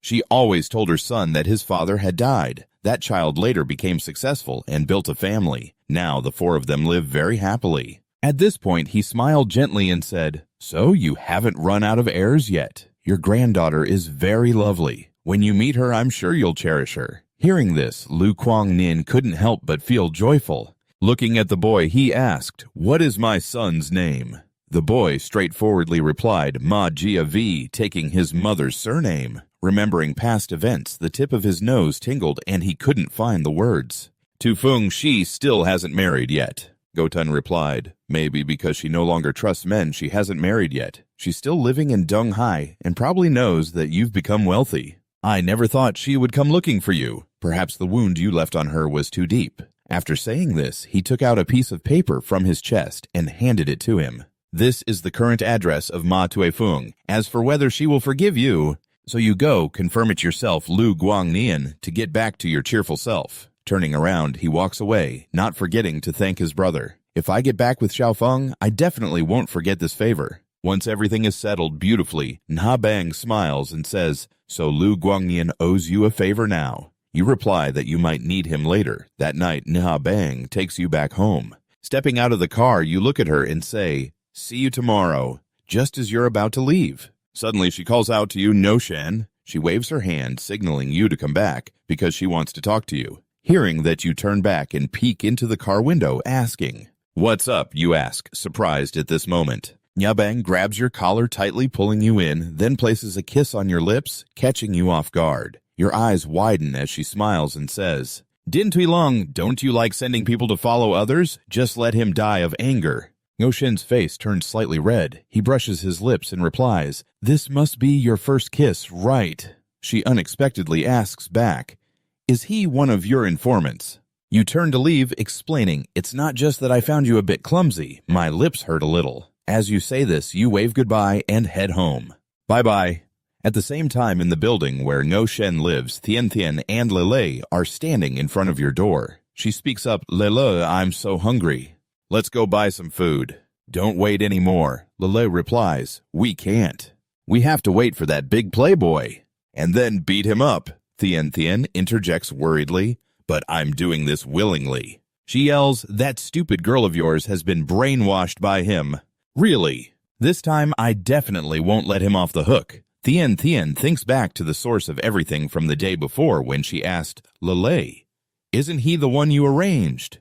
How does he know so much about you? Lila Furious throws a punch and replies, What does that have to do with me? The most important thing is to find him and teach him a lesson. She blames herself, thinking she thought Lei was just curious about Ngo Shen and would only ask a few questions. She didn't expect such a strong reaction, just as she thinks this Ngo Shen's figure appears walking over. She looks in that direction and says, He's here. Seeing them, Ngo Shen doesn't seem surprised at all and smiles brightly. Oh, you're all here. Layla scans you from head to toe, angrily cursing, You scoundrel, you deceive my Thien Thien. Looking at your flower-like face, she already knows you're no good. You smile and ask, "If you know I'm not a good person, why do you dare to come to me?" Continuing, you slowly put your hands in your pockets looking suspicious. Lele, seeing this, anxiously raises her stun baton in front of you, threatening, "What do you want? I warn you to stay away from me." But before she could finish her sentence, you casually pull out a set of keys and reply, "What do you mean, open the door?" Realizing she's been played, she angrily turns back and yells, "You dare to trick me!" As she speaks, she charges at you with the stun baton, shouting, "I'll make you pay." Thien Thien quickly intervenes, Lei don't." Just then, Ngo Shen speaks up, causing her to freeze. "Kotu Dui, besides you, there are other women too." She stammers, "What are you talking about?" You turn your head back and continue. "Kotu Dui has been in Donghai for 4 days now, right? Before meeting you, he went to Fu Nguyen Road, number 19, apartment 201. After meeting his girlfriend, he went to KTV to drink with friends. Yesterday he ran out of money and came looking for you. To him, you're just a wallet." After hearing these words, Lele asked with a hint of doubt, "Are you serious?" You put on a trustworthy expression and smiled, replying, "If you don't believe me, just call and ask." Although she knew this was too outrageous, she couldn't help but feel shaken inside. "How dare you doubt the judgment of this young lady I'm calling him right now to prove you're lying?" With that, she took out her phone and called her boyfriend. "Baby, where are you?" A hurried voice came from the other end. "I'm at home." She continued, "There's 10,000 in the room. Can you read me the serial number of the first bill?" Hearing this, he quickly made an excuse and then directly hung up. "Oh, I'm in the bathroom. I'll call you back in half an hour." Feeling something was off and a sense of unease rising in her heart, Lily angrily rushed home and shouted that bastard isn't home after all. "Let's see how I'm going to deal with you." Thien Thien worriedly reached out to call Lele wait. Before she could finish her sentence, a hand wrapped around her waist, lifting her gently. Gotan asked, "Since we're here anyway, aren't you going to sit down and relax?" She stammered, sitting down. "Why are you holding me?" He smiled and glanced at her, replying, "Just worried you might get tired." She retorted, "I can walk on my own, let me down." But when the prey is served on a platter, how could he let go so easily? God and Go directly carried Thien Thien inside the house. No matter how much she struggled and shouted, "Let me go, you jerk!" After a passionate night the next morning, God No woke up feeling refreshed. He slowly got up from the bed and put on his clothes. At that moment, Thien Thien was still sleeping. As he was putting on his shoes, he asked, "Aren't you getting up yet?" Hearing that, she angrily shouted, "You inconsiderate jerk! I barely got a few hours of sleep. I absolutely need to sleep in now." He didn't let her finish her sentence. God No interrupted her, throwing a piece of paper at her. He smiled and said, "This is my phone number. If you want to meet, just call this number." "Don't make a scene in front of my house anymore," Thien Thien said, sitting up with a bright smile, replying, "Okay, that's fine." A little while later, after God No had left the house, from behind him, a man was sitting in a car, having no idea how long he had been watching. He didn't rush to expose him, but took out his phone to call. His expression was very displeased as he shouted, "Isn't it enough to have someone follow me all day? I was just out for a little exercise. Wait a bit, come straight to the arena and find me." A little while later, inside the arena, God No was training hard kicking and thinking to himself, "For 1,000 years, I've mastered so many techniques. But physically, I'm not strong enough. I need to train more. Now I've definitely crossed the line with Din Tui Long. I don't know what kind of trouble I'll have to face later." After a while of training, while you were standing there drying off during a break, a guy with red hair walked over. Ngo looked at him and let out a sigh, thinking, "So it's you." Vung Trang Nguyen used to be just a second-rate fighter, but because of his connection with Lee Nyuk Tai, his power grew rapidly. In just a few years, Trang Nguyen became one of the 4 major figures in Taekwondo, and also the youngest among them. They held the reins of the nightclub business and many clubs. The resources kept flowing in. Vung Trang Nguyen stepped forward, his gaze somewhat cautious, and spoke up. "Ngo Tien Sing, I want to explain something to you. You must be mistaken. I had someone follow you for your safety, not with any ill intent." Ngo felt annoyed and replied, "Your surveillance on me and Nabang, I bet many people don't know about it." "Isn't that right?" he said, slowly sitting down. "Lee Nyuk Tai cares a lot about his sister. If this gets back to him, you're in deep trouble." Hearing these threats, Vung Trangwin broke out in a cold sweat, swallowing hard. But before he could speak, Ngo continued, "Don't worry. If I wanted to talk to him, I wouldn't have called you." He gently pushed his glasses up, shifting his gaze elsewhere, and asked, "So what do you want?" You replied, "I want to be friends with you. You have quite a few subordinates. Any day. If I'm short on subordinates, I'll bother my new friend here. Also, if you need my help in the future, just let me know." After taking a sip of water to cool off, you thought to yourself, even though I have a lot of intel, I don't have anyone I can mobilize. If I had his help handling things later, would be much simpler. Just as you were thinking this suddenly, the phone on the table rang loudly.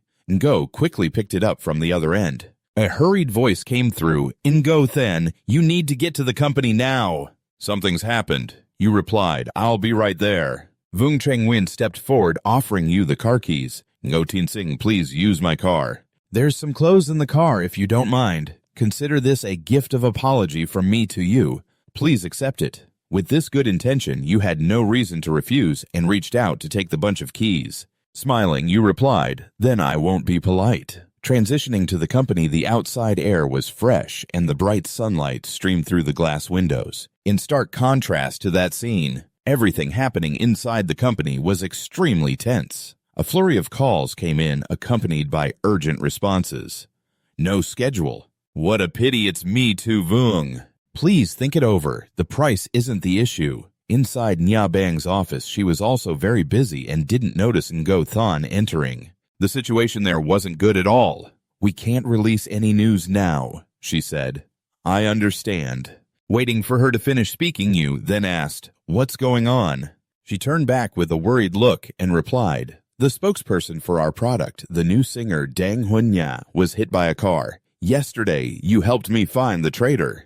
Din Tuilong must have known that the plan was exposed. Today, it's Dang Hunya's turn to have an accident, so she can't promote our new product anymore. Hearing what Nyabang just said, Ngotan also felt that something was off. Indeed, this wasn't a coincidence. She continued, "Din Tuilong, that bastard, daring to break the betting rules and even bringing his family's power into it." However, at this moment, you didn't show any signs of worry, but remained very calm, smiling and asking, "Boss Lee, do you want me to find you a new spokesperson?"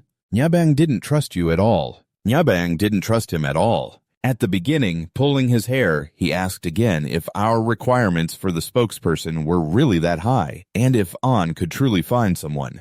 To prove it to her, Ingo took out a picture of a woman and presented it to her while there was a hot star, an award-winning actress, in the spotlight. I wonder if the actress is qualified enough. The more she listened, the more unbelievable it felt. This actress wouldn't even meet me once, let alone be my spokesperson. "I know you want to help me, but this isn't going to work. You don't need to explain anymore. Just be straightforward with your conditions. Do you not trust me?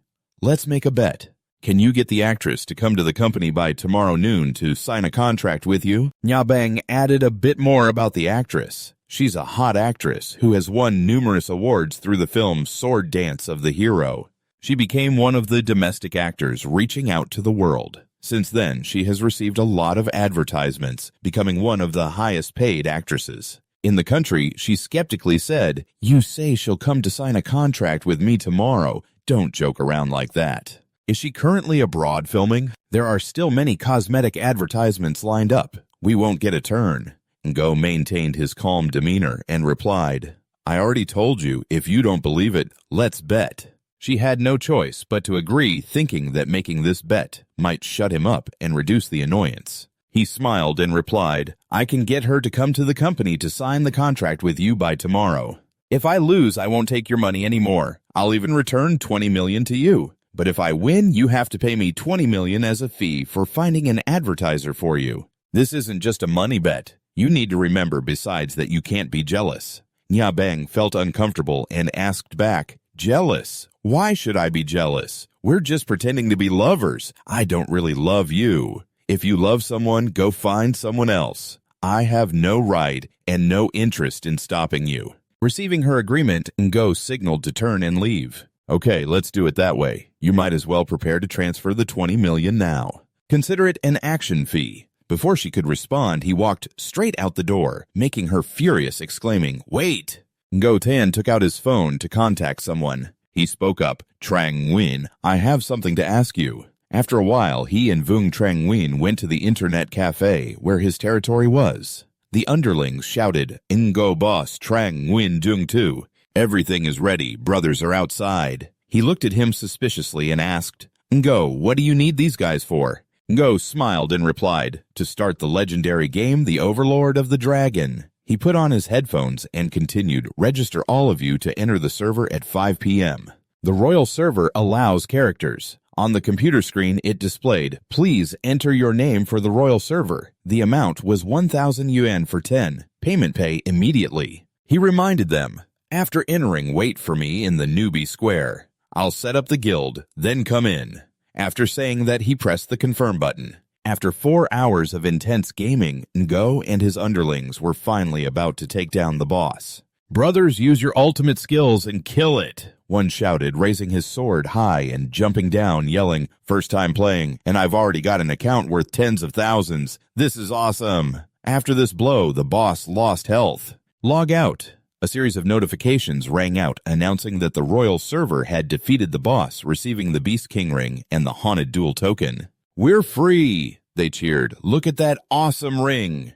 Ngo stood from afar, watching them scramble for the item. A series of notification sounds rang out as he logged out. The announcement stated that the royal server had defeated the boss and received the Beast King ring and the Haunted Battle Gear. We got the Freedom Letter. They cheered. Look at that epic ring.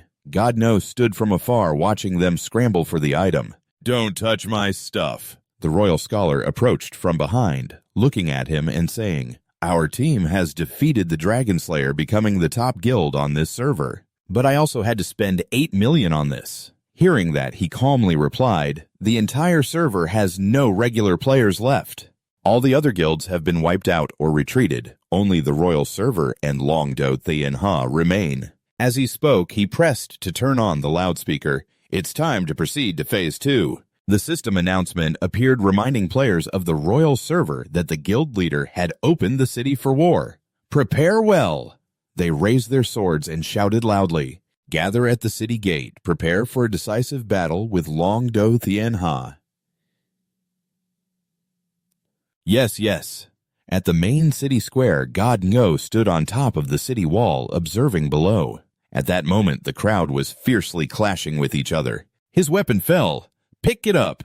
Hey, I'm on your side. Why are you stealing from me? Suddenly, a voice rang out right behind God Ngo. All right, brothers. A man in battle armor approached and continued. Spending so much money looks like you're quite the player, huh? The corner of his mouth curled up in a provoking smile. But our two guilds are evenly matched.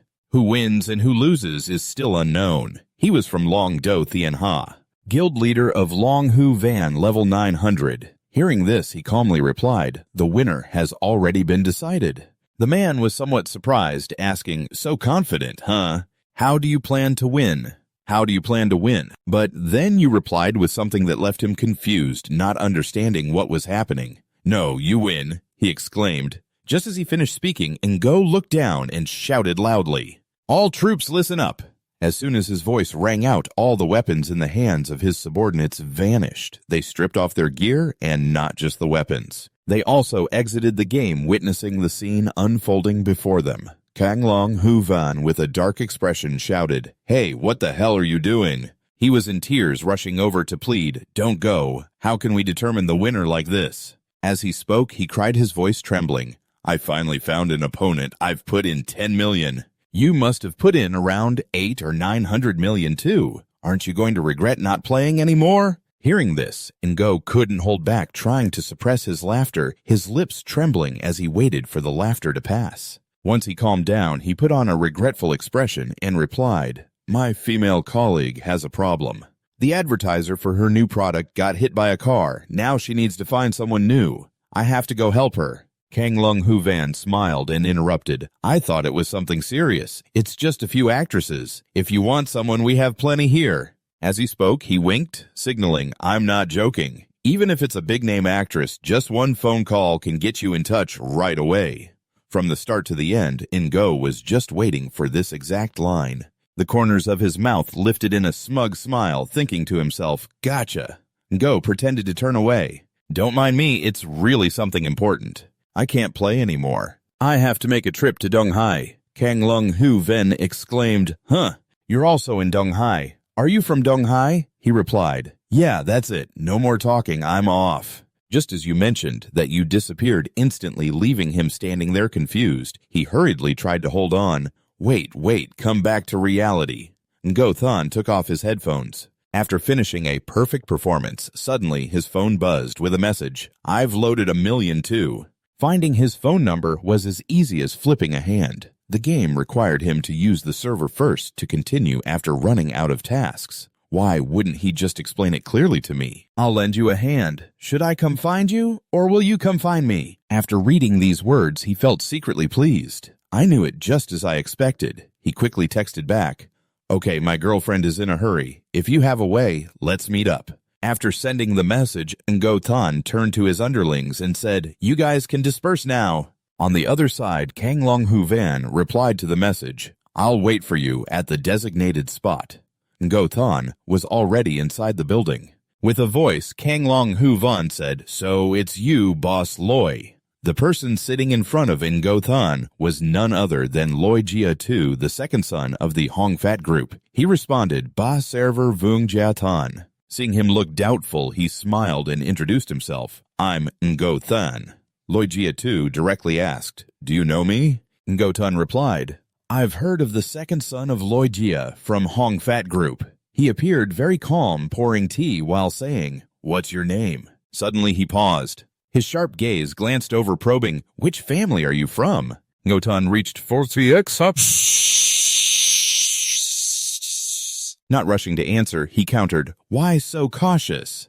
Are you afraid your brother will kill you? According to his memory, Hong Fat Loija was in the top 10 of the manufacturing industry, with total assets reaching around 10 billion. Loi Chinhui always held the reins, but the real leader was Loi Hu, the eldest son. Other families that interacted with Loi Jia Tu were seen as touching the scales of his wrath. Loi Hu had wanted to destroy Loi Jia Tu countless times, and it was still the same now. In response to his question, Loi Jia Tu fell silent, gripping the teacup tightly to suppress his anger. After a moment, he glanced up and asked, Which family do you belong to? However, Ngo Than maintained a nonchalant attitude and replied, Boss Loi, take it easy. I don't belong to any family. I'm not the type with a background like you think. Meeting you is truly fate. Hearing his resolute tone, Loi Jia Tu didn't know what else to say, thinking to himself, If I can't ask anything, then let's take it slow. If this kid is sent by Loi Hu, he's still too young. After thinking, he changed the subject. Let's talk about your girlfriend. You're spending a lot of money, huh? You can't even choose a representative. Hearing this, Ngo Than tried to show a displeased expression mixed with frustration, replying, I was ambushed by someone else. I didn't expect our advertiser to be dealt with. He continued, So that's why you didn't hesitate to leave the game. Before he could speak, Loi Jia Tu continued, Don't worry, Loi Jia Tu, keep my word. I'll help you find a representative. What's your girlfriend's name? What business does she run? Ngo Than replied directly, Makeup, her name is Hyen Tai Fashion.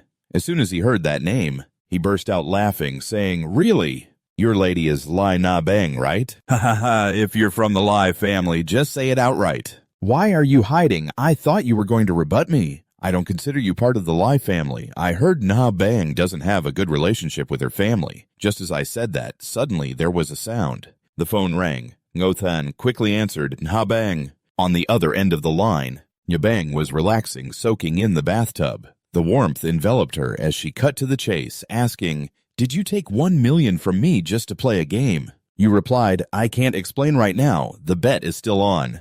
Whoever loses has to kneel and apologize. She clenched her teeth in anger and replied, Just wait. At the same time, this call was also being overheard. He was shocked and asked, You dare talk to Li Na Bang like that? He thought to himself, Wow, daring to make a woman like Lai Na Bang kneel. What kind of background does this kid have? Ngo Than then returned to his work, smiling slightly as he explained, Yeah, it's normal for her to be upset in love. We made a pretty big bet. Here, take this cup of tea. He handed a cup of tea towards you. Come on, enjoy the tea. What did you bet on? Can you share a bit? You answered straightforwardly, Her company was schemed against. I wanted to help her, but she refused. Actually, I know she's protecting me. Boss, do you know Ding Tui Long? He continued, everyone knows about those two. It must be because of Ding Tui Long, you explained. She's afraid that if Ding Tui Long sees me, he will take action against me. At this point, Ngo Than stood up, his fist clenched tightly. His face was filled with anger as he shouted, "This boss Loi! I am a man of Dai Nam. How can I hide like a turtle? No matter the cost.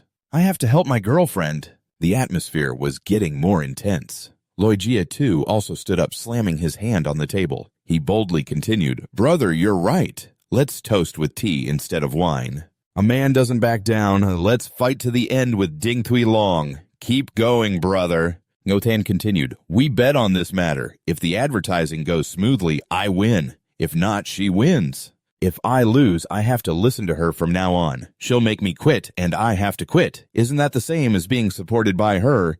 Hearing this, Loi Jia too burst out laughing, saying, "So, that's it. I can help with this.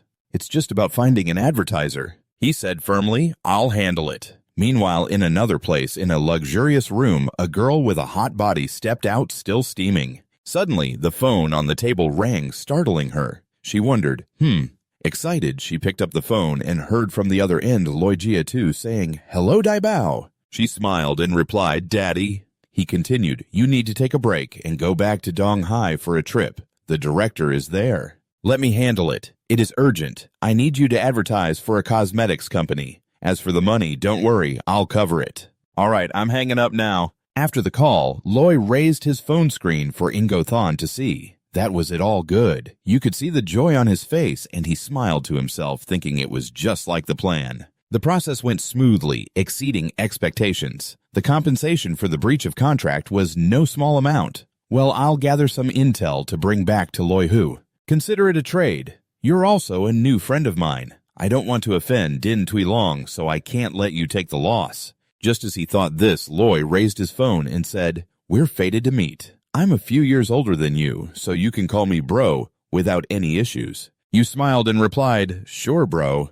We might still have some things to discuss." Hearing this, he looked surprised and asked, "What do you mean by that?" Before he could finish, the phone notification rang. Looking at the screen, his hand started to tremble. Ngo Tan urged him to check the message. Waiting for him to read the messages, you continued, "Once you find the server number, go catch him. He'll tell you the whole truth about that accident back then." Not knowing what had happened, he suddenly saw Loi's face change, clearly showing anger. The veins on his face bulged, and his teeth clenched tightly. Before leaving, Ngo Tan didn't forget to remind him, "You should act quickly. Who knows, he might go abroad. After all, he's part of Hung Thing Kun."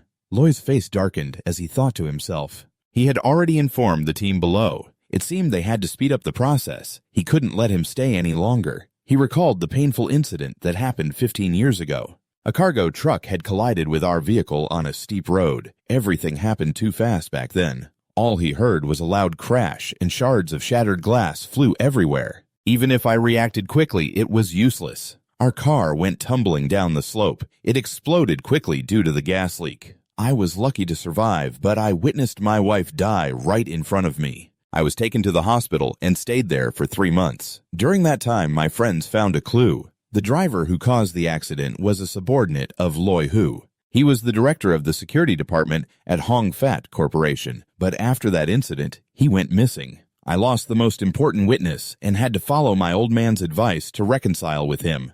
15 years had passed. I turned into a foolish rich kid, indifferent to the world, just waiting for the truth to come to light. Just as I thought about this, one of my subordinates rushed in to report, "Boss, the identity has been confirmed." "We've found the address," Loi exclaimed joyfully. "Great. Before I go, I won't forget to pat Ngo Than on the shoulder and say, 'Little brother, I'm heading out first. This time it's on me. If anything comes up in the future, just let me know.'" Hearing this, Ngo Than smiled slightly, thinking to himself that his new life had just begun 2 days ago. He had already gotten close to 2 major figures. Yesterday, it was the female celebrity, and today, it's Loi Hu, huh? You quickly took out your phone to call Nya Bang. That's it now to get the 20 million.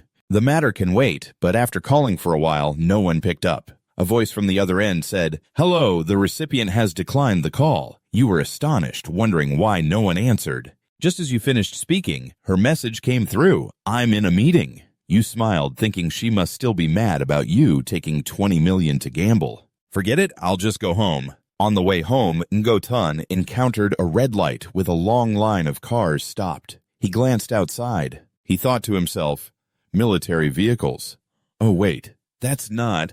Ngotan's attention was caught by a beautiful girl sitting in the car opposite him. He exclaimed, Toten-un. So you're the #1 heiress of Donghai, the most beautiful girl in Donghai. Toten-un. She's one of those who left the deepest impression on me, obedient and gentle, everything I think of here. The corner of Ingo's mouth lifted in a delighted smile. If there's a connection, then let's move forward. You raised your hand, directly smiling brightly and waving hello. However, in response to that attitude, Thang-un didn't seem to care at all. She didn't even bother to glance and close the car window. Seeing her attitude, you remained calm and unhurried. Switching to another plan, closing the window, how interesting. Step 2, you text her, it's her right. Meeting her for the first time, she was indeed more beautiful than the rumors. Ngo was driving while focusing on typing the message. After sending it, he glanced at her car. He thought to himself, if Than-an knew I had her number, she'd probably be surprised. Surely there would be a date soon. Just as he thought that, suddenly a reply notification rang, catching him off guard. So quick to respond. Looking at the phone, it turned out it wasn't a message from Than-an. It was a message from someone else. Brother-in-law, I'm here with a gift for you. He exclaimed it was that kid Lygia. A moment later, he arrived at the location that Nutai had set. He spoke up, brother-in-law, this place has 3 basement levels, each 600 square meters, and there's even a garden. You were surprised and asked, for me. He continued, thanks to you yesterday, I escaped a big disaster. Moreover, if my sister is pregnant, she can't live in an old apartment with you. This guy just brought a little gift. As for the main deal, the two of you can handle it yourselves. Hearing this, Ngo still couldn't believe it. Staring at the large house in front of him, he softly exclaimed, wow. Early the next morning, July 10th, at the main lobby of Li Jia's company, the receptionist looked at the mysterious woman in front of her and asked, may I ask who you're looking for? She replied, the CEO, Mr. Lai, has an appointment. The staff continued to ask for her name. As she took off her glasses, she replied, my name is Dao. However, after searching for a while, the receptionist still couldn't find that name on the list. Not on the list. The CEO is in a meeting right now. Please wait a moment and I'll let him know. Meanwhile, in the meeting room, the atmosphere was extremely tense. Nyabang shouted, there's only 13 days left. And you haven't found anyone. You all took your salaries and now you just sit around doing nothing right. Just as she was in the middle of a rant, suddenly a phone rang, interrupting her. She picked up the phone and said, hello. After hearing the words from the other end, Nyabang couldn't believe her ears and asked, Hudo Man-an, hurry, bring her to my office. Wasn't the company invited? Could it be Ngo? A moment later, Nyabang finally met the star Dao Man-an. She spoke, hello, Miss Dao. Sorry for the delay. I've been a bit busy these days and forgot to inform the reception. She cheerfully replied, Mr. Lai, you're too polite and you're really beautiful. Being with Mr. Ngo really is a perfect match. Hearing this, she smiled and asked, so Miss Dao, you know my No, right? She thought to herself. Indeed, it's him, Dao Man-an replied. We don't know each other, but my godfather is a close friend of Mr. Ngo. Thanks to my father, he called me here. The more she listened, the more Nyabang felt it was hard to believe. She wondered, Dao Man-an's godfather is a close friend of Mr. Ngo. Is it possible that Hui is related to Ngo? While she was lost in a whirlwind of thoughts, Dao Man-an interrupted. About the advertising contract, can we speed it up? The editorial team is urging me. Hearing this, she snapped back to reality and ordered her assistant. Sorry, hurry and bring it here so we can sign it right away. The assistant replied, yes. After signing the contract, both of them happily shook hands, expressing their successful collaboration. It's okay. Mr. Lai, I wish for this collaboration to go smoothly. Yes, a successful partnership after that favorable signing ceremony. Mr. Ingo is also present at the company. He spoke up, saying the contract has been signed. Now it's probably the loser's turn to show some sincerity. Nyabang isn't in a hurry to respond to that. She turned to him and asked, when did you start using those 2 words? He smiled and replied, asking so much, a businessman can't reveal secrets. Saying that he returned to the main point, no need to change the subject. Sorry for interrupting, but before he could finish, Na Bang stood up, took off her outer jacket. With a cold expression, she took off her shoes and gently brushed her hair aside while speaking. I lay Na Bang, she said, kneeling on the ground facing Mr. No. She continued, I'm not the one to witness such a scene. He was amused and exclaimed, really kneeling? He raised his hand toward her, urging, all right, get up. Just then, a phone rang. Nya Bang picked it up and listened to the voice on the other end. A worried voice came through. Sister, someone is investigating your brother-in-law. It's quite serious. I just got the news. She asked in surprise, who Nuoc Tai replied, Kim Phuc from the To family. Nya Bang turned and asked, why are they investigating him? Mr. Ngo smiled and replied, it has nothing to do with you. Don't worry about it. Hearing this, she felt a bit annoyed and retorted, you're being mysterious. You must want me to care about you more, right? Maybe you've fallen for me, he said, his expression blunt. You're not the most beautiful woman I've ever known, nor the richest. Not to mention you show that sour face every day. You really think I'd fall for you? Nya Bang was getting angrier, her brows furrowed as she continued. So, you mean your woman is many and they're all great beauties? Mr. No laughed and said, I admit there were quite a few before. Now as for great beauties, we won't discuss that, but there are definitely prettier than you. She angrily asked, who named them? But of course he wouldn't say. He turned to look at her, intentionally provoking, want to dig into each other's private lives. Not a chance. Seeing he wouldn't speak, Na Bang was sure his previous words were just nonsense. Her confident demeanor returned. Can't say, huh? I thought you were so impressive, better than me. You're just a liar. But just as he finished, suddenly a phone rang. He looked at the caller ID and exclaimed, here it is.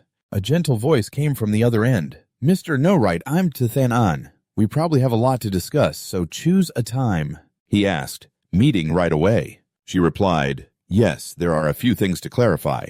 Tomorrow at 9 a.m. in the private conference room. Call me when you arrive. He agreed. Hearing this, Na Bang was shocked and turned to ask, Tathan An, is she also your woman? Mr. No had a somewhat ambiguous expression as he replied, not yet, but maybe in a few days. Her gaze darkened, thinking, although I don't know her, the news about Tathan An is like thunder in my ears. Her father focused on business, so he married late. It was hard to have a daughter. She was raised like a noble with strict education, spending time studying abroad. There were always bodyguards on standby 24/7 to prevent early relationships. Later, when her father fell ill and was about to die, they hurried to arrange a marriage. The selection criteria were very strict. No one too old, no one too young. Family assets couldn't be less than $1 billion. Most importantly, they had to merge with the To family. The To family's conditions were non-negotiable. If Totainan is the obedient girl, then Ngotan basically stands no chance. Thinking about this, she felt even more confident about the information she had. Smiling, she said that no matter how many days it took, she still wouldn't give in. Ngo Than maintained that confident demeanor setting conditions. Don't believe me. Want to bet again? She replied, I'm betting. He glanced back asking, are you serious? Not afraid of losing again? She answered, I really want to bet. Hearing that, Ngotan set the condition. Give me 3 days, I'll make her my woman, only able to be by my side for life. Nyabang interrupted, give him 30 days. If you lose, you have to kneel and apologize. He answered without hesitation, 3 days is enough. Continuing on, he wrapped his arms tightly around Nyabang's slender waist, asking, what if you lose? She replied irritably, what do you want me to do? After thinking for a moment, he answered, let me think. In Nyabang's mind, she always believed her judgment was right, so she agreed to this bet without much hesitation. Well, since we're betting anyway, if I lose this time, I'll accept it completely. He confirmed, so it's settled then. Just like that, a new day arrived. At 11:07 in the Northeast Sea outside a private school, countless luxury cars were parked outside. A voice rang out, Sir, is this your first time here? Do you need me to give you a tour of the school? I have an appointment with Miss To inside the main hall. The attendant approached, asking, Mr. Ngo. Ngotan replied, That's me. As soon as he finished speaking, the attendant began to guide him. Please follow me. Miss To is waiting for you. After a while of moving, they brought him to a large golf course. Since it was a private course, there were very few people around. Totan-an was currently swinging her club to hit the ball. Suddenly, a voice came through, "Nice shot." Hearing this voice, she immediately turned to look at In-go-than, asking, "How did you know that?" He replied, "How I know isn't important." Before he could finish, she interrupted, "What's the price?" He was surprised, asking, "Price for what?" She thought he was trying to extort her. Totan-an said while hitting the ball, "I won't pay you," which made me trust you even less. Seeing her doubt him like that, Go-tun didn't rush to explain but tried to build trust. "If you're worried like that, why not bring more bodyguards?" "Just make me shut up right," she replied. "First, I'm not Lin Ya-bang. I won't do anything like killing someone to silence them. Second, you're Lin Ya-bang's boyfriend. No one would dare do something like that to you." Suddenly, Ngo-than stepped forward and spoke. "So you want a guarantee from me?" Before Totan-an could understand what was happening, he grabbed her hand tightly. Caught off guard, she momentarily couldn't react and shouted loudly, "What the hell are you doing? Let go!" His demeanor remained calm as he slowly held her hand, replying, "Just teaching you how to hit the ball." "What the hell are you doing? Let go!" His attitude remained calm as he slowly took her hand, replying, "Just teaching her how to play." "Don't think too much. I've already given you solid proof. Why aren't you accepting it? It's really confusing. I think he's Lin Ya-bang's boyfriend. If she knew her boyfriend was hugging someone else with her personality, she definitely wouldn't believe him. It's just teaching me how to play ball. This guy is in trouble. Right now, he should be scared, not me. If I don't resist, this green cap could kill him." "Stand right there." The bodyguards looked extremely worried, asking each other, "Miss, what's going on? Is it resistance or cooperation?" They couldn't understand. Than-an looked up and asked, "Aren't you scared?" "Now, should I call Lin Ya-bang to report the situation?" You smiled and replied, "Of course I'm scared. But you're also scared that I'll talk about it to outsiders." Now we're even right. Hearing that, she smiled gently and asked, "Are you trying to add more trouble for me on purpose?" Before she could finish her sentence, you slapped her on the butt and shouted, "Why are you just standing there? Get to it.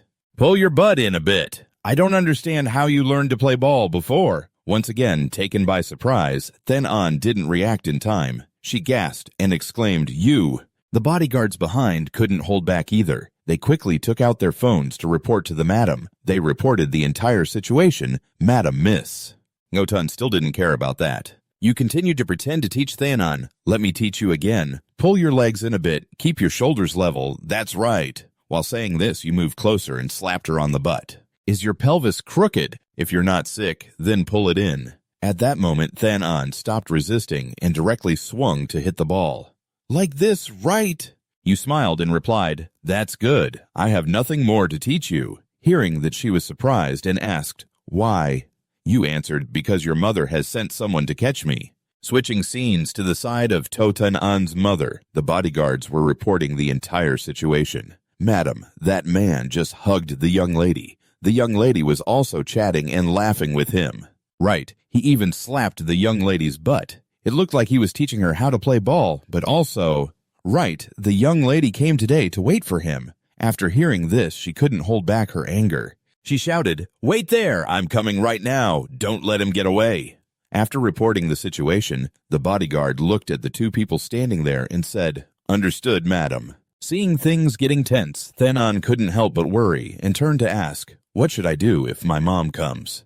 Ngo-tun replied, "Run. Later, do you want to run with me?" Hearing that she was still very hesitant, stammering, "Run with you." Seeing she hadn't agreed, you hurriedly urged, "Do you want to live your whole life in this invisible cage?" Each word tightened Than-an's heart, leaving her speechless. Before she could respond, Ngo-than directly grabbed her hand and pulled her away. You smiled and shouted, "What are you hesitating for? Let's go." Due to the unexpected situation, the bodyguards couldn't react in time and hurriedly chased after them, exclaiming, "Oh no, chase after them."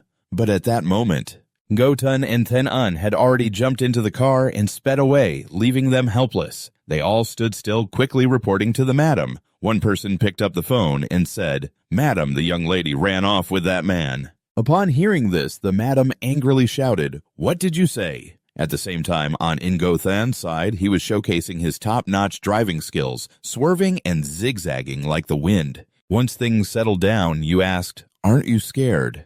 Than-an replied, "Not scared." Just as she said this, her phone suddenly rang. Looking at the caller, she felt a wave of anxiety. As Mother No suggested, you could try being yourself for a day. The thoughts of Than An were increasingly battling fiercely within her. It made it hard for her to make a decision. After a moment, she finally picked up the phone. Her mother hadn't even let her finish her sentence from the other end. Mrs. To interrupted. "Where are you and who are you with?" She shouted angrily. "Who is this friend of yours? How long have you known him? Don't you even know your own identity? Is he even worthy of you? I raised you all these years, and now you dare to be hand in hand with a man who disappears. You really disappoint me," Mother says. "Listen to me, Than An, come home now." In this uncomfortable atmosphere surrounding her, Ngo gently turned on the music in the car. As the music played, the atmosphere seemed to calm down. Than An's cheeks flushed as she glanced and thought, "Thank you, Ngo. Today I want to be myself." Thinking that she spoke up loudly, "I'm a person too. I'm not a puppet for you to control." Until now, Mrs. To had never seen her daughter speak so loudly. She was momentarily stunned, unable to speak. "What did you say?" After she hung up, Ngo spoke up. "I guess your mom will mobilize all the forces of the Tu family to find us. Aren't you afraid I'll sell you off? You really dare to follow me." She glanced outside the window and replied, "She's afraid of losing face, so she won't make a big deal out of this." As she spoke, tears welled up in her eyes. But so what? No one has ever dared to come near me. I've always lived in that spotlight. Since I was little, everyone said I was different from others. Even when I graduated, it was still the same. My mother wanted me to live like her, to always be an outstanding person. She never let me eat more than a bowl of rice. Because I wasn't allowed to gain weight, to maintain the best image in her eyes. As she recounted this, she couldn't hold back anymore, her hands clenched tightly around her dress. "I'm so tired." Than An glanced at Ngo. "Let's run away together. This might be my only chance. Besides, I feel really comfortable being with you." He replied, "I believe you've made the right choice. It's better to live as yourself sooner."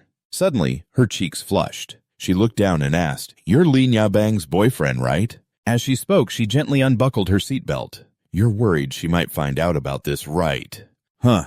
Before Ngo could react, Than An reached out to him and directly placed a kiss on his lips, leaving him utterly astonished. His eyes widened, and the car suddenly slammed to a stop. Ngo pushed her away. "What are you doing? I'm still driving." "Kissing is fine, but why bite me?" She shyly stammered while he became serious, ordering her to sit back in her seat. This was an order, and surprisingly, she actually complied. Quickly returning to her original position, Ngo smirked, thinking to himself, "Than An, your nature hasn't changed. I remember back during the 1,000-year cycle. I successfully cultivated my power. The #1 golden girl of Donghai City to satisfy my strong curiosity about how she became a high-quality person." She logged into a forum on her laptop in front of me. The post spread with content like, "Why doesn't my mom let me play? Why do I have to bear the family's mission? Why am I only allowed to do what my mom dictates and not what I want? I'm so tired of studying every day. Am I a human learning machine or a puppet of my mom? A normal girl, how can I have a sweet love? How can I feel happy living?" Comments flooded in. "Girl, let me teach you how to love. Your sister is very charming. Want to go on a date? Girl, you're trying to pretend to be innocent, aren't you?" Meanwhile, these comments were all read back by Ngo Than. "Is the person who posted the toast really a girl? I thought it was a big guy. I'm really tired of this life. If not, can we come together to relieve it after watching that test? I just realized it's been many years." She said she maintained a perfect image shining brightly, but behind that was a mess that made it hard for her to even breathe. One comment asked Than An, "Miss, what troubles you?" She replied, "The desire to be commanded by others to awaken the nature within me." So in the end, Ngo Than is the one who knows that weakness. That toast not only talked about her constrained life, but also revealed one thing. She is a bloodthirsty person, just didn't think I would exploit that about her now. Thinking of this, you spoke up. "Buckle your seatbelt," she asked in surprise. Where are we going?" Ngo Than asked back, "So where do you want to go?" She smiled and replied, "Wherever you say I'll go." You continued, "Then to my house." She directly agreed, "Okay." 4 hours later at Ingo Than's house, Yu and Than An had been inside for quite a while. While both were lying in bed hugging each other and sleeping soundly, the phone rang. Startled, Yu jumped up to answer, "Did they track you down?" From the other side of the phone, Nyuk Tai spoke up. "Brother-in-law, do you know?" The top scholar called. He said Mrs. To is investigating his car. He had no choice but to push it to me. Then she called me. Yu replied, "Is there something going on over there?" "It's fine." "All right. You just stay put over there. I can handle it." Just hung up when another call came in, and Go Tun thought to himself, "Li Nya Bang." She irritably asked, "Atan just called me. What's going on? Did you offend the To family?"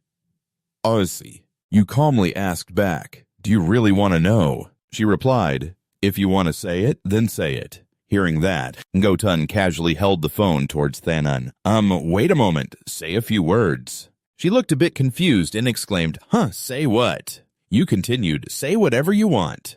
"No need to worry, she knows who you are." Hearing that Than An didn't hesitate anymore, picked up the phone and said, "Husband, who is this?" "Is everything okay?" Ngo Than said. "So you know who's on the other end, right?" Nyabang couldn't believe her ears and exclaimed, "Husband." Than An hesitantly continued, "Hello, may I ask who you are?" Nyabang replied, "Li Nyabang." She continued, "So it's Miss Li." Nyabang then asked, "Who are you?" She introduced herself as To Tenan. She scrutinized, "What are you doing with Ngo Than?" Thanan rolled her eyes quickly, making up a reason. "We're just friends discussing some work matters." But of course, Nyabang couldn't believe it, thinking to herself, "Just now you were calling each other husband, and now you're changing it to friends." Then she said, "Sorry, Miss To, for bothering you too. Can I meet No Than for a bit?" When Ngo Than picked up the phone, she started asking, "Where are you?" He replied, "At the villa that your brother gave me." Hearing that, her willow-like eyebrows suddenly furrowed, saying, "Got it. Wait there, I'll be right there." Go Than looked at his phone and smirked, thinking, "It'll be even more interesting when Li Nya Bang arrives." Thanon anxiously asked, "Aren't you afraid she'll find out?" He responded, "Actually, Li Nya Bang and I are not in a relationship. We have a secret we can't tell." She hesitated. I get it. You're just pretending like her previous boyfriends." Ngo Than smiled, reminding her, "Even her brother doesn't know about this. You must keep this secret, understood." She agreed. I won't cause any trouble." Then she suddenly remembered, "You tricked me." She waved her hand and shouted, "And you dared to deceive me. Aren't you afraid of Lai Na Bang at all?" Ngo Than suddenly wrapped his arms around her waist and asked, "Regret it?" Her cheeks flushed bright red as she replied honestly, "No." At that moment, on the other side, a luxurious white car was speeding down the main road. Inside the car, Nya Bang was lost in a tangle of thoughts, wondering how they ended up together. Tathanan was not that type of woman. With the contract signing with Dao Man An, the problem all stemmed from Ngo Than. This man moved like a ghost, unpredictable. After about 40 more minutes, she finally arrived at his house. He smiled and opened the door, welcoming her. "You're here, come on in." Faced with this enthusiasm, Nyabang appeared annoyed, turning around and walking straight inside. She looked around the room and asked, "Where is everyone?" He nodded and pointed, continuing, "Over there." It turned out Thanan was in the kitchen cooking. She gently turned and asked, "Honey." "Miss Lai, you're here." Her face was beautiful and radiated a gentle concern. "Miss Lee, it's been a while." Witnessing this scene, Nyabang was speechless, stammering, "Miss to hello." A series of questions flooded her mind. Is this really to Thanan? She's cooking for Ngo Than.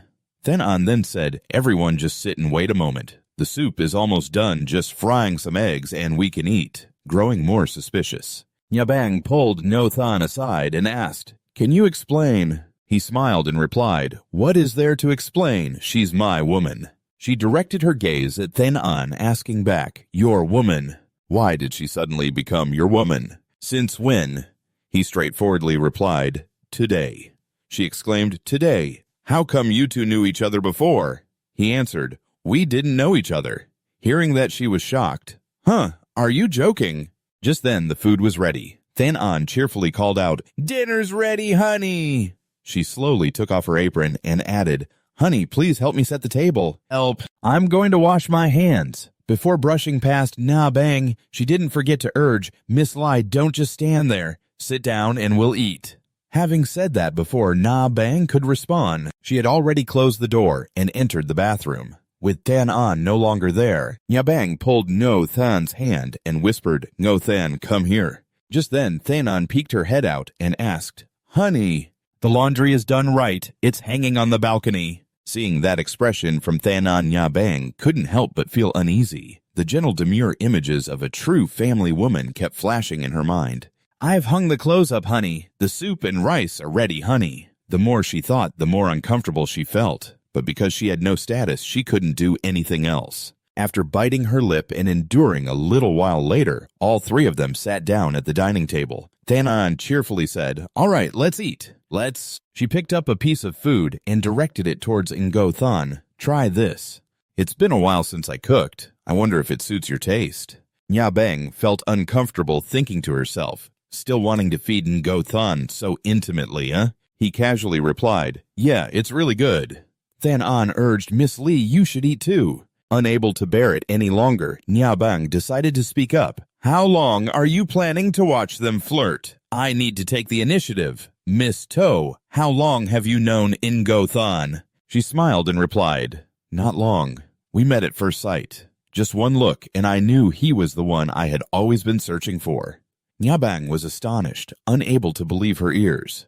First sight. No way, everyone knows her background. Yeah, there must be something strange. Tan An continued, Miss Lee, your relationship with my husband, he has told me about it. You two aren't in love, are you? As soon as those words were spoken, it felt like a thunderbolt to Nya Bang. Tan An reassured her, Don't worry, Miss Lee, I won't let this out. I also have something to ask of you.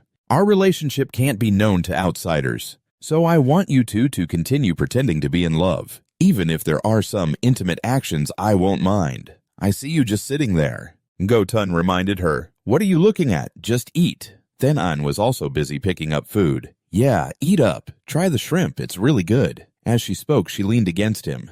With a victorious smile, she said, See, you're just pretending. But I'm the real deal. This man is mine. Witnessing this scene, Nya Bang felt her blood boil, cursing inwardly. How dare you ignore me? She then picked up a shrimp, gently peeled it, and brought the meat to Ngo Than's face, softly saying, Here, eat this. Ngo Than felt extremely awkward with this situation, his expression a bit shy as he stammered, But in the end, he decided to accept the shrimp. The meal passed in silence with no one saying a word. After a while, Ngo Than sighed in relief. That was delicious. I'm full now. Seeing that Tan An quickly stood up to clear the chopsticks. All right, you stay here to entertain guests while I clean up. Watching her back as she walked away, Nya Bang felt extremely confused. She slammed her hand on the table and looked at Ngo Than. What kind of trick are you playing? Before he could answer, she grabbed his hand tightly. Come here. He didn't resist, but followed her impulsive actions. As they got close to the sofa, Nya Bang swung her hand and pushed Ngo Than down. She angrily shouted, Speak! At that moment, he suddenly grabbed her hand and pulled hard, causing her to lose her balance and fall, letting out a yelp. Ah, she shyly reminded him, Take it easy. He asked back, You lost, so why ask so much? The corners of Ngo Than's mouth curled into a smug smile. Didn't you say you would accept defeat? Stunned into silence, Nya Bang didn't know what to say. Ngo Tun ruffled her hair. I'm so tired after being tormented all day.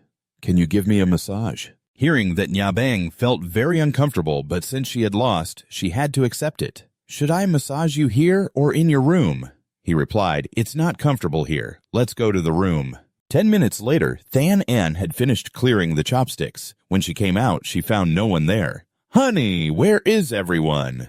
Suddenly, a sensitive sound echoed. It startled her, wondering what that sound was. She cautiously followed the sound coming from the bedroom, calling out to her husband as she approached the door. She was startled to discover what was happening inside the room at that moment.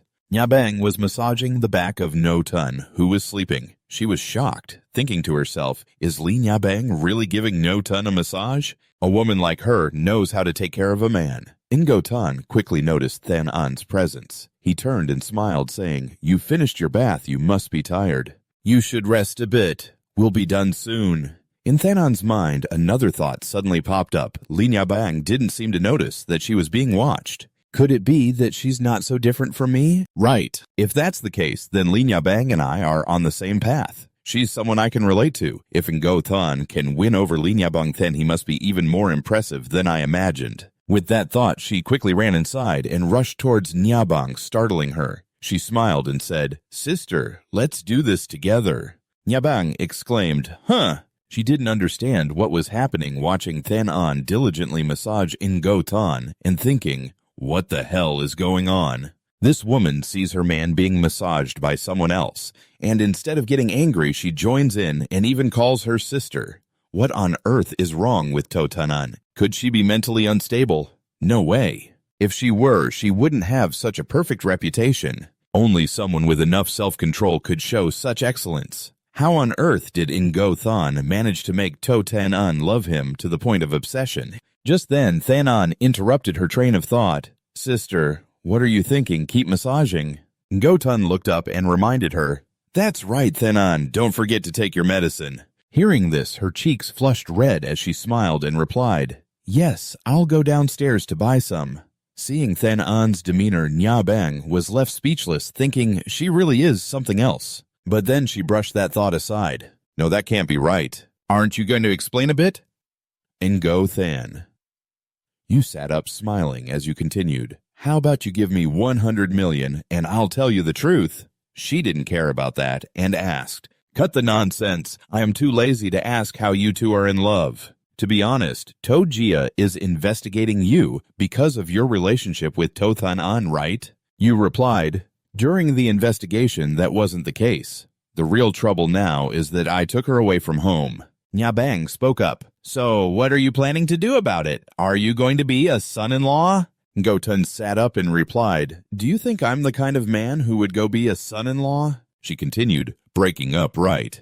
If you break up, Tojia won't let you off easily." You smirked and offered your opinion. "Break up. Just deal with Tojia, and it'll be fine." Hearing this, Nyabang found it ridiculous. She angrily reminded him, "Deal with Tojia. Your identity right now is my boyfriend." And Gothan calmly replied, "Exactly, that's why I can handle the current situation." And she responded, which was also saying. Hearing this, Nyabang found it really ridiculous. She angrily reminded him, "What's the matter with you? Your identity now is my boyfriend." And Go said calmly, "Exactly, that's why I can handle the current situation," she replied, which was also saying. "Right now, I still don't know your relationship. As for me, since I have a bond with him, I can only choose to help him." I heard her say that. You praised her for being so smart. She angrily asked, "If we're all in the same boat, can you tell me why she ran away from home?" You explained, "She's been living like a puppet for over 20 years wanting to be herself. Helping her isn't too much to ask, right?" Just then, the phone rang suddenly. Ringing No then answered hello from the other end of the line. Thanon worriedly said, "Honey, I saw my family's people have come here." "What should we do?" You smiled reassuringly. "It's okay, we'll head down right away. Just wait for me, don't worry." After saying that, you hung up the phone and glanced at Na Bang, urging her to get ready. "They're here. Let's go." She didn't rush to stand up, but asked, "Do you know the To family would come at this time? Is that why you called me here?" You asked back, "What do you think?" Nyabang, looking displeased, replied, "I don't like this feeling." Ngo was surprised and exclaimed, "What? Explain." "It's a feeling that you planned everything, even planned for me. I can't resist you." You understand what I am saying, right? You smiled and replied, "Don't say it like that. You and my people coming out here is truly a coincidence, not something I orchestrated." Yet she still didn't believe your words. Her gaze fell. "I can't blame you. I just don't like this feeling." Before she could finish, you interrupted. "What you said sounds like you're whining." She was startled, stammering, Due to the urgency, Ngo reached out to pull Na Bang up. "Let's agree with them outside first. Let's go." She replied, A moment later, outside the house, the bodyguard sent by the To family stood in 2 rows looking at Ngo and shouting, "They're here! They're here! It's this kid. Where's our young lady? Hand her over." Faced with their attitude, Na Bang coldly shot a sharp glance and asked, "Is it the To family? What do you want? Are you here to cause trouble for me?" Li Nya Bang. One of them spoke up, "Miss Li, you misunderstood. We're not looking for you. We're looking for him. He took our young lady away. She remained calm and interrupted, took her away. This man of Li Nya Bang would take another woman away. As soon as those words were spoken, all the bodyguards fell silent. Suddenly, Thanon appeared rushing outside and shouting, "What are you doing? Who said I was taken away?" They were startled and explained, "Miss, she's not a wife." She sternly asked, "Stop using my mother's name to act recklessly. Is my business and my mother's business any of your concern?" Just then Mrs. Toe arrived, angrily stepping out of the car and calling out, "Thanon, you're being unreasonable." Seeing that, Na Bang smiled and greeted long time no see Mrs. Toe. "You still look as radiant as ever. Is my business and my mother's really any of your concern?" Just then Mrs. Toe arrived. She angrily got out of the car and shouted, "Thanon, what are you doing?" Seeing this, Na Bang smiled and greeted her. "Long time no see, Mrs. Toe. You still look as radiant as ever." She stepped forward and replied, "Miss Lee, long time no see." Mrs. Toe looked at Ngo with a displeased expression and asked, "Mr. Ngo right? Indeed a legendary talent. Miss Lee really has an eye for talent," she said. Nyabang politely responded, "Mrs. Toe, you flatter me." Then she suggested, "This place isn't suitable for a discussion. Let's move somewhere else to talk more thoroughly, shall we?" "What does everyone think?" "I can respond to that. I actually have something to say to Mrs. Toe before I leave." Mrs. Toe didn't forget to cast a sharp glance to the side. Her gaze was directed at the back of Ngo Thon, where Thanon was standing, causing her to feel a bit startled. A moment later, at the Toe family's estate, Kim Fook Tea House, Mrs. Toe spoke up to ask Miss Lee why the two of them wanted to be with her daughter. "Don't you feel that letting your boyfriend forcefully take my daughter away is a problem? But not greeting is really rude, isn't it? I wonder if Mr. Ngo's actions could be considered illegal. Maybe I should consult a lawyer about this threatening remark." Nyabang calmly continued, "Miss Thanon and I had arranged to meet. I had something to take care of, so I asked my boyfriend to pick her up." In response to these words, Mrs. Toe still felt very suspicious. She glanced at Thanon and exclaimed, "Oh, so what should I say? Is this Mr. No forcibly taking my daughter away?" She replied, "Thanon is already 27. Really? She was forced and didn't know how to cry for help." "Mrs. Toe, I think you might be curious about the reason we're meeting," she said. "I want to hear the details." Na Bang responded, "Right now, Thanon is not herself. She has been turned into a puppet, unable to even decide for herself what to eat." As she spoke, she moved closer and put her arm around Thanon. "Thanon admires me and wants to be a girl like me." This statement struck Mrs. Toe like a bolt from the blue, making her ask in surprise, "What did you say?" Nyabang continued, "Then Anne hoped that I could help her, but what can I do?" While talking, she skillfully took out a pill bottle from Thanon's pocket and raised it, asking Mrs. Toe, "Do you know what this is?" "This is the medicine I take. Thanon bought this." Hearing this, Mrs. Toe asked back in confusion, "What's wrong with buying medicine?" She smiled and explained, "The point isn't about buying medicine, but that she wanted to go buy it. Simply because this made her happy. She's never gone to buy medicine by herself. Going out to buy medicine with someone who's 27 like her is a very new experience. Mrs. Toe, don't you see this as a big problem?" In response to these words, Thangan also felt it made sense and exclaimed, "Oh, is that so? All right, let's just say that's the case." Mr. Ngo, sitting beside them, couldn't help but admire, "As expected of you, Li Na Bang. Right from the start, this logic is perfect." Na Bang continued, "Thanon has been so confused. Don't you understand? Today, Mr. Ngo and I are here. Her behavior of buying medicine is retaliatory. So what about next time? What will she do when there's no one around? Isn't she afraid?" After 3 minutes of silence, Mrs. Toe no longer felt as annoyed as before. She smiled and said, "Miss Lee, should I thank you?" Nyabang coldly replied, "Thanon is my friend. No need for thanks. Just wait until now." Ngotun smirked, thinking to himself, "Well done, Nyabang. It's time to wrap this up. Let me add some fuel to the fire." Thinking this, he pretended to be angry and shouted, "Mrs. Tonyabang and I have been busy all day. I've been holding back for a long time." Hearing this tone, Nyabang couldn't help but be startled, thinking, why is he suddenly angry? No, that's not anger. He wants to speed things up. I get it now, so I'll just go along with him. She glanced over and asked, "What are you doing, my love? You and Thunan are my friends, don't say that." He turned to question her. Is that enough for you? I helped Miss To because I was afraid she would leave. I was worried something would happen to her, but what do I get out of it? They don't appreciate me at all. Nyabang felt wronged for her. She gently stroked and comforted Ingothan. My love, don't say that. Calm down. As she spoke, she lightly kissed his cheek. Just consider it for me, okay? Thenan is my friend. Don't be noisy or angry anymore. Watching this scene unfold, Thenan couldn't help but feel sad inside, thinking, if I didn't know this was an act, I would have almost believed it was real. Mrs. To also realized she had gone too far, acting on impulse without considering her daughter. Or perhaps she should thank her. After thinking this, she spoke up. Miss Lee, you are really kind. I understand now. She turned to look at Thenan, her voice slightly choked. Thenan, a mother like me, never wants to harm her child. From now on, I will think it over and allow you to do some things on your own. Thenan being able to be friends with Miss Lee is a blessing for her. Nyabang smiled brightly and replied, Thenan is very talented. Everyone likes her. As she said this, Mrs. To stood up, indicating she was about to leave. It's getting late. Miss Lee, I won't disturb you any longer. Thenan, your mother, was too strict before. There's no need for that kind of pressure. Just have fun with Miss Lee today. Tomorrow, just come to the company at noon. I'll head home first. After saying this, she confidently closed the door and left. Once she saw that she had gone, Thenan let out a sigh of relief. Nyabang also felt a sense of relief, as if a weight had been lifted. Only Ingothan remained calm, smiling as he said, the first phase of our plan was a success. After a moment, Nyabang stood up and looked through the glass down to the street following the red car that was leaving.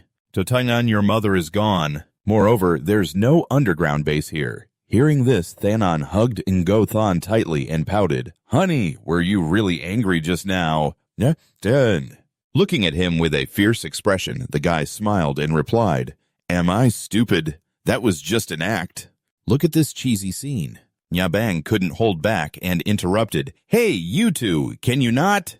Don't do that, okay? At this point, Ngothan pulled out his phone, wondering, no, now is the time to get serious. So, who should I call first?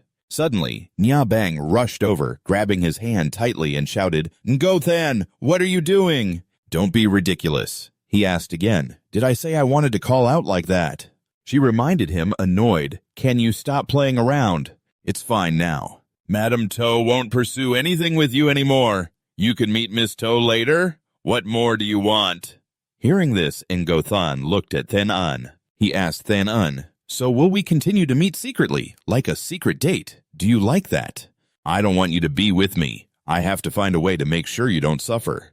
What is suffer? I don't want you to have to choose between love and family. Watching this touching love scene, Nyabang was extremely annoyed but couldn't say a word. Thenan gently called out, Honey!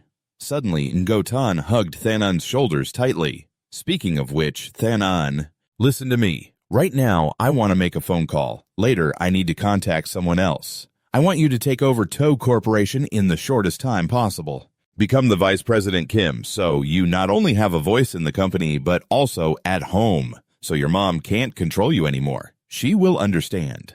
She won't be able to control you strongly anymore, and your dad will be happy and proud of you. Thenan replied, do you agree?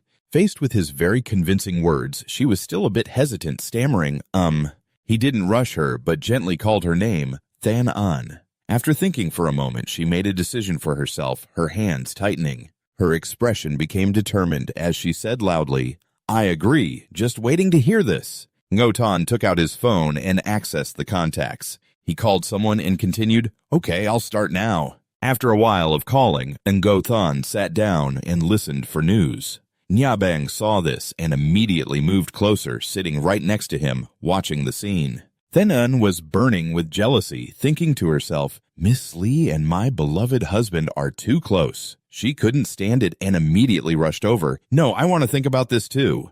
She sat down next to Ngothan, wrapping her arms tightly around his. He helplessly exclaimed, these two girls. Aren't you too tired? You want to hear, right? I can put it on speaker, can't I? After a moment, finally someone on the other end picked up and said, hello, who is this? He smiled and asked, still having nightmares lately? Did you dream about the Nam Hop warehouse? Bok Kai Fong told me to ask you. I heard you made quite a bit of money a few years ago, right? In response to these words, the voice on the other end became urgent. Who are you really? After a pause, he replied, the private room of the tea house Kan Nguyen Kao Sun Lu Tui. He watched Ngo stand up. Yabang, confused, asked, based on just those two sentences, is it really possible? Ngo turned back, looking very confident, and replied, I don't know why, but that's my next goal. Let the internal conflict dissolve. Yabang still felt uneasy and reminded Ngo, maybe you should think it over again. He asked back, or should we continue to gamble? Hearing this made her feel fed up, and she brushed it off. No more gambling. An hour later, all three arrived at the location Ngo had previously arranged. He glanced at them and said, you two stay here and have tea. I'll go over there first. After saying that, he walked towards the room that had been reserved, opened the door, and stepped inside. Inside the room, a man was already sitting there waiting. He looked at the man and spoke, nice timing. As soon as he entered, the man immediately stood up and stepped outside. He carefully closed the door tightly and locked it, looking very anxious. Once done, he finally spoke up and asked. Seeing him just step in, the man immediately stood up and walked outside. He carefully shut the door tightly and locked it, looking very anxious. Only after finishing did he speak up to ask. So you called me, right? He is Diu Hong Lam, the director and shareholder holding 3.8% of the Kim Fook Group. Ngo Than sits calmly sipping tea. In response, I hear him yell loudly, where's Bok Kai Fong? How much money did he give you? What do you want? Young man, don't think just because you know about me, you can threaten me. If you're smart, tell me where Bok Kai Fong is and I'll write you a check. It'll be enough for you to spend a lifetime, but of course you don't need that check of his. Let's talk money later. First, let's discuss that murderer and arsonist like you. I have to say you really dare to think and act. Hearing these words, Dio Hong Lam was caught off guard, his expression changing as he exclaimed, young man, you can eat whatever you want. But you can't just say whatever you like. Ngo Than's sharp gaze looked up and asked directly, why is that? What if the money is buried in the desert? In this advanced technological age, solving cases is no longer a problem. Don't you think so? Du Hong Lam, boiling with anger, scoffed. You came here to extort me for 150 million, right? Is that enough? Hold on, I heard that recently your boss Diu isn't doing too well. Relying on falsifying accounts to cover losses. What's the name of that little mistress who helped you fake those accounts? Hearing this, Diu Hong Lam couldn't hold back anymore, his eyes wide as he shouted. That's enough. 200 million, no 300 million, bring it in batches of 300 million. If you want more, there won't be any. Just as he said this, Than An rushed in with an angry expression, shouting, Director Diu. At her sudden appearance, he felt as if his heart had stopped. His face was panicked, sweating profusely. He hurriedly explained, Miss To. Madam Li Ngo Than stood up and approached, patting his shoulder, asking, why did you two come here so quickly? He was astonished, exclaiming, did you hear everything? Then An's small face darkened as she interrupted. Director Diu really committed murder and arson. Knowing he had been completely exposed, Diu Hong Lam didn't know what to say anymore. His throat was stiff. He poured himself a cup of tea and spoke. Before Than An could mention the past, Ngo Than interrupted, Director Diu, I have something to say directly. I don't need your money. His face turned pale as he thought, damn, not needing money is the scariest thing. Does that mean you want my life? You continue. From now on, you just need to support whatever Mr. says in the board meeting. Understand? Hearing this, Diu Hong Lam was astonished. Is it really that simple? You answered correctly. It's just that simple. Of course, this condition doesn't pose any challenge for him. He quickly agreed, laughing and saying, To Tong, I thought someone wanted me dead. You really scared me earlier. Ha ha ha, just say it directly. It's no big deal. How could I refuse what you said? Is it really necessary to bother the boss and the gentleman here? While sipping his tea, he thought to himself, To Ten An is the sole heir of the To family. No matter how chaotic the To family gets, after all, she's also the senior partner of the corporation. They want to use me, but I can't sell myself, not only to eliminate the risk, but also to make a profit. This is truly a Long Chi situation. Thinking this, he set the teacup down on the table. Mr. Ngo, rest assured from now on. To Tong's matters are also my matters in the corporation. I will definitely follow To Tong's lead. Ngo then added, "A gentleman's word is his bond. You can leave now." Du Honglum turned around and walked away smiling. "All right, you go ahead and be busy. I'll head out first." "Let's watch this scene." Nyabang still found it hard to understand and asked, "Is it really going to be like this? Even if he supports Miss To, what can a single shareholder like him do? There are over 10 shareholders in Kim Fook. Not everyone will succumb to his threats." "What does this even mean?" Hearing this, Ngo glanced over and asked, "Do you want to use a provocation strategy to get me to speak?"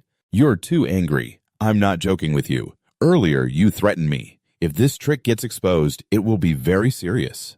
Moreover, there are over 10 shareholders in the Kim Fook Corporation. Can they be dealt with through threats?" You smiled and replied, "There's no need to scare all those 10 people. Just securing one part is enough." Thenan now spoke up. "Honey, how many more people do we need to threaten?" You answered, 6 down, 1 to go. 5 more to go. Just continue drinking tea and wait for me." In response to Ngo's words, Thenan completely trusted him, gently reminding, "Honey, don't tire yourself out too much." Just like that, a series of secret meetings took place. First was Van Van Sung from Kim Fook Corporation, then Tran Loy, the financial director, followed by Chief Boy Trung Ha. Finally, there was Ton Howdun, an independent shareholder from the organization. After resolving everything, it was already late at night. Go saw them off outside waving and saying, "Take care." Nyabang looked at you and said, "Even if you have 6 shareholders, you still can't reach 2/3 of the board seats. You haven't even reached half. What gives you the right to control the board of directors?" You smiled unbothered and replied, "Some things are quite complicated to explain. Just wait for the results tomorrow." After saying this, Thenan ran over and wrapped her arm around yours, flattering you. "Whatever you say is right. I'll listen to you." After taking a few more steps, you looked at Nyabang and asked, "By the way, there are a few things I need to discuss with Thenan. Nyabang, let's stay at your place today." "Awesome." She immediately ran over and took his other hand, replying with a soft, "Yeah, not convenient." Hearing that, a teasing smile crept onto his lips. "Then why are you pulling me?" She ignored him and brushed it off. A moment later, at Nyabang's house, she spoke up, "Thenan, you go shower first." As soon as she finished speaking, she pulled Ngothan out onto the balcony, leaving him confused. "Why are you sending Thenan away?" She cut him off. "Don't say anything." Her eyes glanced down below. "Kiss me." Though it was confusing, Ngothan quickly complied, placing a kiss on her lips. It turned out there was a spy watching from below the house. Normally, Ngothan had never had to endure such pressure. But today, he felt like Nyabang was directly taking advantage of him. He wondered if Nyabang was the one in control. Thinking this, suddenly he felt something was off. No, Thenan was just going to take a shower. She wouldn't choose this moment no matter what she thought. If he wasn't mistaken, she was putting on a show. Ngotan glanced down below to observe. Then he lifted Nyabang up. "Yeah, looking for someone to take a sneaky photo if that's the case." Seeing him act so suddenly, she was also surprised. Her eyes were filled with suspicion. The bolder Ngothan became the more he helped that spy broaden his horizons. If that's the case, I might as well sacrifice a little hope. Din Tuilong would be satisfied, 2 minutes later waiting for that spy to leave. He looked at her and smiled. "The spy below has probably left by now." She replied, "So you knew, huh? No wonder you're cooperating like this. It's getting late. Go get some rest." Meanwhile, at the headquarters of Tuilong Group in Quang Nam, a loud, furious shout echoed, "Damn it, Din!" Tuilong was reviewing all the photos sent back by the spy. His mood exploded, especially with her being so provocative on the balcony. Nyabang was even more daring. He furiously snapped his pen in half veins, bulging on his face, gritting his teeth. "Ngo Thon, you must die immediately." After finishing his sentence, he loudly called for Tong Suin. A man with a long scar on his forehead entered, responding, "Young master, you called for me." He was Tong Suin, one of Din Tuilong's trusted aides. Once a special forces soldier, he held out a piece of paper. "Go to Dong Hai Ngothan. I want him dead. The more tragic, the better." Tong Suin glanced at Ngotan's information. "Dong Hai is under Li Nyuktai's territory. I need 5 days. Din Tuilong was too angry. "I can't wait that long." 3 days. I want to hear news of Ngothan's tragic death." His face darkened, his eyes filled with menace. "Got it." Time flew by, and it was now the next morning. At Nyabang's house, Ngotan looked at Then An sleeping peacefully in his arms. He gently called, "Then An, wake up." At the sound of his voice, her eyes fluttered open, and she stretched her arms, whining, "Honey, I'm still sleepy." He smiled and said, "Wait until you finish work, then you can sleep more. Remember what I taught you before bed yesterday." "Did you remember everything?" Hearing this question, Then An immediately remembered something important. She sat up abruptly and replied, "Of course, today's success or failure will determine the fate of my entire life." Just then, Yabang opened the door and looked in, saying, "Then An, let's go. I'll take you to the company." A moment later, at the entrance of the Tora group, the female assistant spoke up. "Mr. To, here's the proposal from the last meeting. Please take a look. If possible, you can." The man beside her also held out a paper and added, "Mr. To, regarding the budget." The plan to enhance brand value hasn't allowed them to finish speaking. Then An interrupted, saying, "Let's wait until the meeting to discuss this in the conference room. Let's start the meeting first." As she said this, she glanced at Nyabang with a smile. "Miss Nyabang, see you next time." With that, her gaze returned to a determined look. "Let's go straight inside. We're heading in." At 10 in the morning, at the high-level meeting of Kim Fook Group, a loud voice rang out. "What did you say?" Then En repeated, "You're out of line."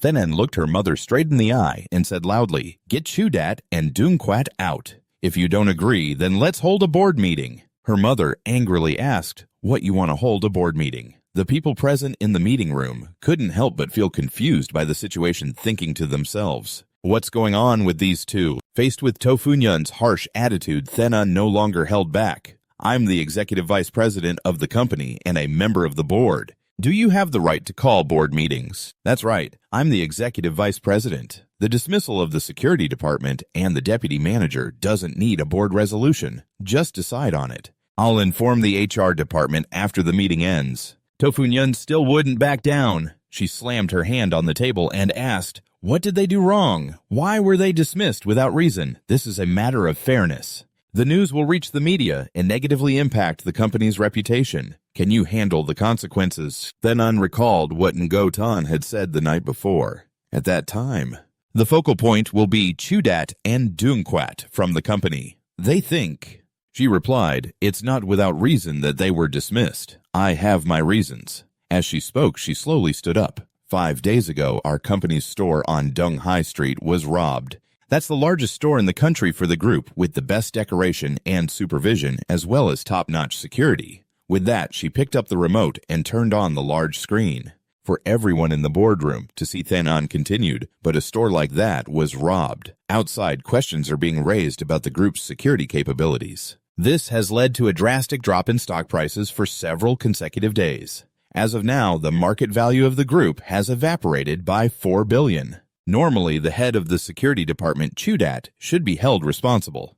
Right. But for me, whether he takes responsibility or not isn't important. What matters is to reassure the public and show them that the group is determined to reform security issues. Therefore, only by dismissing Chudat, the head of the security department, can we quickly pull the stock price back up. Hearing her reasoning, everyone found it hard to refute. They thought to themselves that Totong today felt completely different from before. Tofunyun continued to ask, "All right if Chudat is dismissed. What about Dungquat? Does he also need to take the blame for the group?" Then Ain replied, "Dungquat doesn't work for the group. Why should he take the blame?" After hearing this, she felt a headache coming on and exclaimed, "What are you saying?" She straightforwardly revealed the secret. Dungquat's position in the group is only nominal. He's just your personal bodyguard. I'm not wrong, am I? She was astonished, thinking to herself that she understood now who to dismiss or not. The reason doesn't matter. Today, Tothan An just wants to find a reason to rebel. Thinking of this, she turned to everyone and called out loudly, "Let's hold a board meeting. Immediately notify everyone for 3 p.m. Organize the board meeting." The scene shifts to another side. At the trendy company, Na Bang looked at Nothan and asked, "Why are you here? I guess Torah is about to flip out." "Aren't you going to work or something?" He smiled and replied, "I told you on Chung Ying's side we just need to observe. Right now, all I want to do is draw." She found it hard to understand and asked, "Draw? What are you drawing? What are you drawing?" He looked at her, smiled, and took out paper and a pen, replying, "Drawing you." Go Than's eyes glinted with a hint of mischief, secretly thinking about the candid photos from yesterday. Now he feared that Din Tui Long had already acted. I can manage that pretty well. I guess it's time to take action, huh? It's about time I do something about him. Nyabang still didn't understand Ngo Than's intentions and asked, "What are you gonna do?" He replied, "Nothing at all, just drawing a sketch for you." She showed her annoyance and continued, "I'm really busy with work. I don't have time to be your model." Yet he remained calm, sitting still in his position, responding, "You handle your work. I'm drawing my stuff. It won't delay you. Just go ahead. Just pretend I don't exist then." Saying this, Ngo Tan looked at the conversation on his phone. This was the group he had been added to. Based on the sketch at this moment, this group needed someone who could use the drawing to complete their work. A person closely related to Din Tui Long was in the conversation. A series of messages popped up. "Keep practicing your drawing." The contrast between light and dark is too low. It lacks a sense of three-dimensionality. "Teacher, you're too strict. Just join the group, huh? Have you ever heard of any plays? If not, then stop bragging." Go Than quickly raised his phone, took a picture of his drawing, and sent it directly to the group along with a message. While still drawing 40 minutes later, a flurry of messages came in.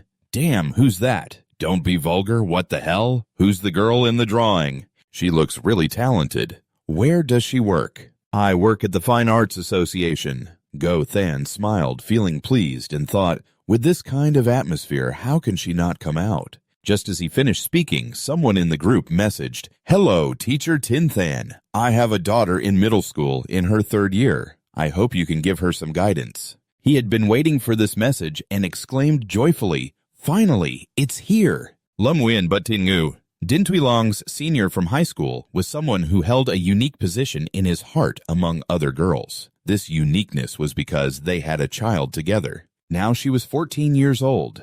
Thinking of this, he quickly replied, "Guidance sounds too serious. Let's just exchange ideas about painting." The woman on the other side replied, "You're too modest, teacher. Sorry to bother you, but could you evaluate my daughter's painting?" The two continued to exchange messages back and forth for a while. The woman on the other side replied, "Teacher, you're too humble. I'm sorry to bother you to evaluate my daughter's painting." The two kept messaging back and forth for a while. After Ngo Than finished looking at the painting, he replied, "It's well done. Compared to the kids just entering the group, it's much better. It seems she has some talent." Hearing this compliment, Lam Uyen smiled happily. With the affirmation from a skilled person, my persistence is indeed correct. This child really has talent. She messaged asking, "Teacher, the spirit also said the same thing." "That's great. By the way, teacher, what are you doing now? Are you at Meadow?" Nothan slightly lifted the corner of his mouth, thinking, easier than I imagined. He asked back, doing what? Lam Nguyen replied, "The teacher is more qualified than the ones I've met before. I really want to invite you to tutor my daughter. If you can come, accommodation is not a problem. I'll pay you 2,000 for a tutoring session. How about that?" "You're being too polite. Actually, your daughter has quite a high talent." I see you're still hesitant." She quickly asked, "Is there anything you're still unsure about? Just say it. We can negotiate. Please don't refuse, okay?" "You're being too polite. Actually, your daughter has quite a high talent. I can see you're still hesitant, so she quickly asked if there's anything else on your mind. Just say it. We can negotiate. Please don't refuse, okay?" Knowing this was the right opportunity, Ngo then stopped refusing and directly agreed. "Well, since we have fate on our side, let's go with it. We'll discuss the specifics when we meet," she replied. "Sure, sounds good. Whenever you're free, just text me. I'll be waiting for your news." After everything was perfectly arranged, Ngo let out a sigh of relief, thinking to himself that the plan was going incredibly smoothly. Next, he needed to make her his own. Once that happened, she would come to Donghai completely under his control. After all, she was an important witness. Holding on to the dark secrets of Ding Tui Long, he thought to himself. He stood up, smiled at Niabang, and said, "You can keep busy. I have to head out now." As he stepped outside, he glanced at his phone screen. Lam Uyen and her daughter were just a part of his plan. There was more to come. Ngo picked up the phone and called a stranger. On the other end of the line, a voice said, "Hello, who are you looking for?" He smiled and replied, "Of course I'm looking for you. When we meet, Tell me if Ding Tui Long finds out about your situation. Would you be dead or not?